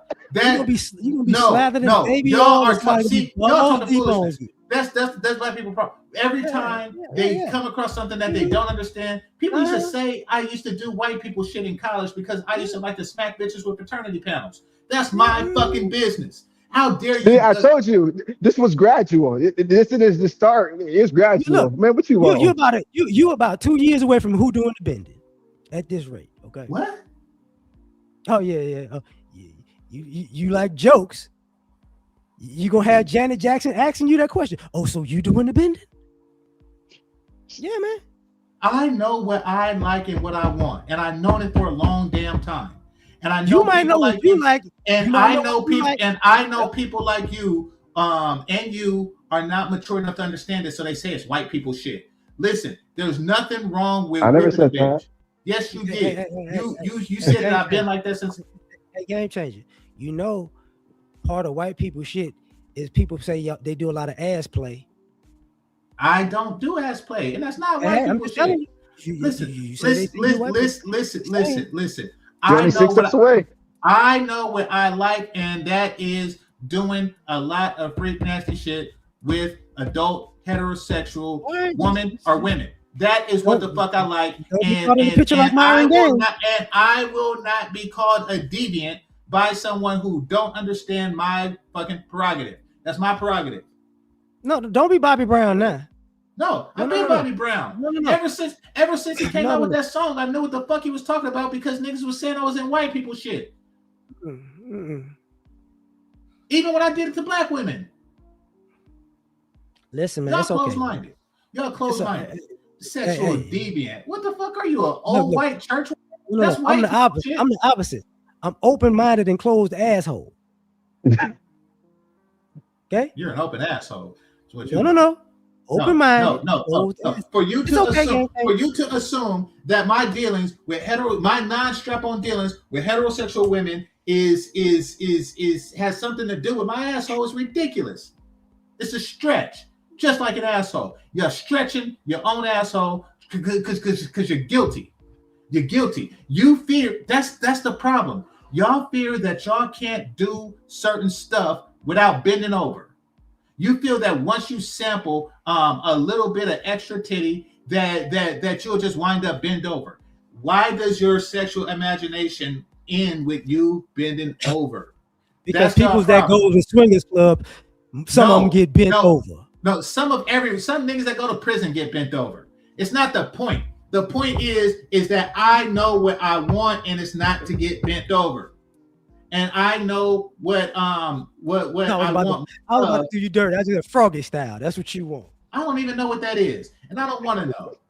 No, the point is that it's not deviant when you are me. Swingers clubs are deviant. It's not deviant. What are you, Mormon? What kind of shit is this? You talk about everybody else is talking white, and you like, oh no, you're not having good Christian loving. What the fuck?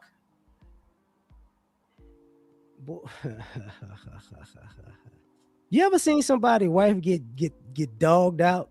Yes, I while have. they at a swingers club, and they have a mental breakdown. No, I didn't see the mental breakdown part. Oh, okay, yeah, you okay, right. That's a normal thing, you know that, right? Well, it's normal to have. For you ever seen somebody get in a fight? No, I haven't seen that either. Wow, you ain't been around that lifestyle as much as you act like you did. I don't act like I've been around it a lot. I just know that it's not deviant. Shit, but no, yeah, I know it's not deviant. I mean, you seem like you've been around it more than me. I haven't seen a fight break out in there. Oh yeah, man. That shit. No, no. I don't fuck with that dumbass shit. You know, because if you really want to go there, them bisexual girls, some of them, their fantasies is to strap something on you. I know it is. Exactly. I don't give a fuck what they fantasize about. It's about what I want. This delusional shit I was telling you earlier. How's that delusional? The same thing you were talking about, taking over the world with no. This is the shit I'm telling you, man. How's that delusional? You end up doing the Harlem Shake with baby oil on. I have never done the Harlem Shake regular clothes. Why in the hell? No. That's when you're getting into retard stuff. Listen, if somebody has weird ass fantasies that involve me, that is their problem. They could keep on dreaming. Because if I don't want to do it, it's not gonna get done. Just don't smoke their weed. All right, that's all I gotta say. I don't smoke weed. And you don't drink, right? And I don't drink. I don't drink or smoke weed. All right, that's a good start. Because they're deviants. What do you mean that's a good start? Listen, I know what I want to do and what I don't want to do. Wake down. Huh? Yeah, you don't want to wake up face down, ass up. Oh, damn it. Hey, man. Just like with anything. No. Just like you're the one started it calling me deviant because of the shit that I like to do. I am not a deviant. So you're a deviant. I am not a deviant. Like cats back in the day used to be out at club. You know, when the clubs was popping, they had the TVs in the car watching porno at 12:30, 1 o'clock in the morning, trying to get attention. Deviant. What the fuck? Game Okay, changer. You I've really seen that. haven't lived out. I've seen that done back when people had TVs in their headboards. Yes, I mean, what the fuck? Why? I didn't even like think about that until just now. Like, how's that deviant? That's just something a nigga does. That's some deviant shit. Oh my god. Yeah, man. Deviant behavior is rebellious and attention seeking. That's what I it just is. know one. I just My know bad. one time I had this chick. She told me to smell this because she said it's sex would be better. I'm like, Asphyxiation? yeah, Yeah. I think it was that. I think it was that. So I did that, and then we chilling afterwards. This girl pull up a crack pipe. I never saw her again. So I know she was just on some extra shit. So I'm just saying, just be careful. You And may so end up in situations you're just people actually unaware of. died. A few people had to get resuscitated doing that shit. Okay, I don't know what you're with Thomas. Listen, have I fucked crack women? Yes. However, You see how he was saying he was never on nigga shit earlier? however, I fucked I crack think you women associate before. nigga shit with niggas. I have fucked crack women before the effects of crack have taken physical tolls. Look, Franklin Saint. Yeah, exactly. So so you know what I'm talking about. Like before the crack really just fucked her up and he was fucking her, that's what I did. Yeah, exactly. That's a perfect example. So you made a chick turn to crack? No, I didn't turn her to crack. That's nigga shit. I have never encouraged anybody to do crack You were ever. that bad that you made her smoke crack? I did. Is my dick terrible from time to time? Yes. Is it bad enough to make a woman smoke crack? No. You turned a bitch to Pookie from New Jack City. That Pookie is a man. Man, that's some hella nigga shit. You boss level. How's that nigga shit? She was on the verge of crackness before I fucked her. You ruined. Look, man, you ruined my night. You a Game changer. denier. I'm ending this stream. Okay. I gotta go, man. I gotta. I'm gonna pray for you. Pray for All me. right, man. Yeah. You the one that ran a threesome. Damn it. You know what? Tyler Perry wasn't watching my ass, buddy. All right. This looks like a job for Superman. Do this. Spoken from the lips of the young, of the old.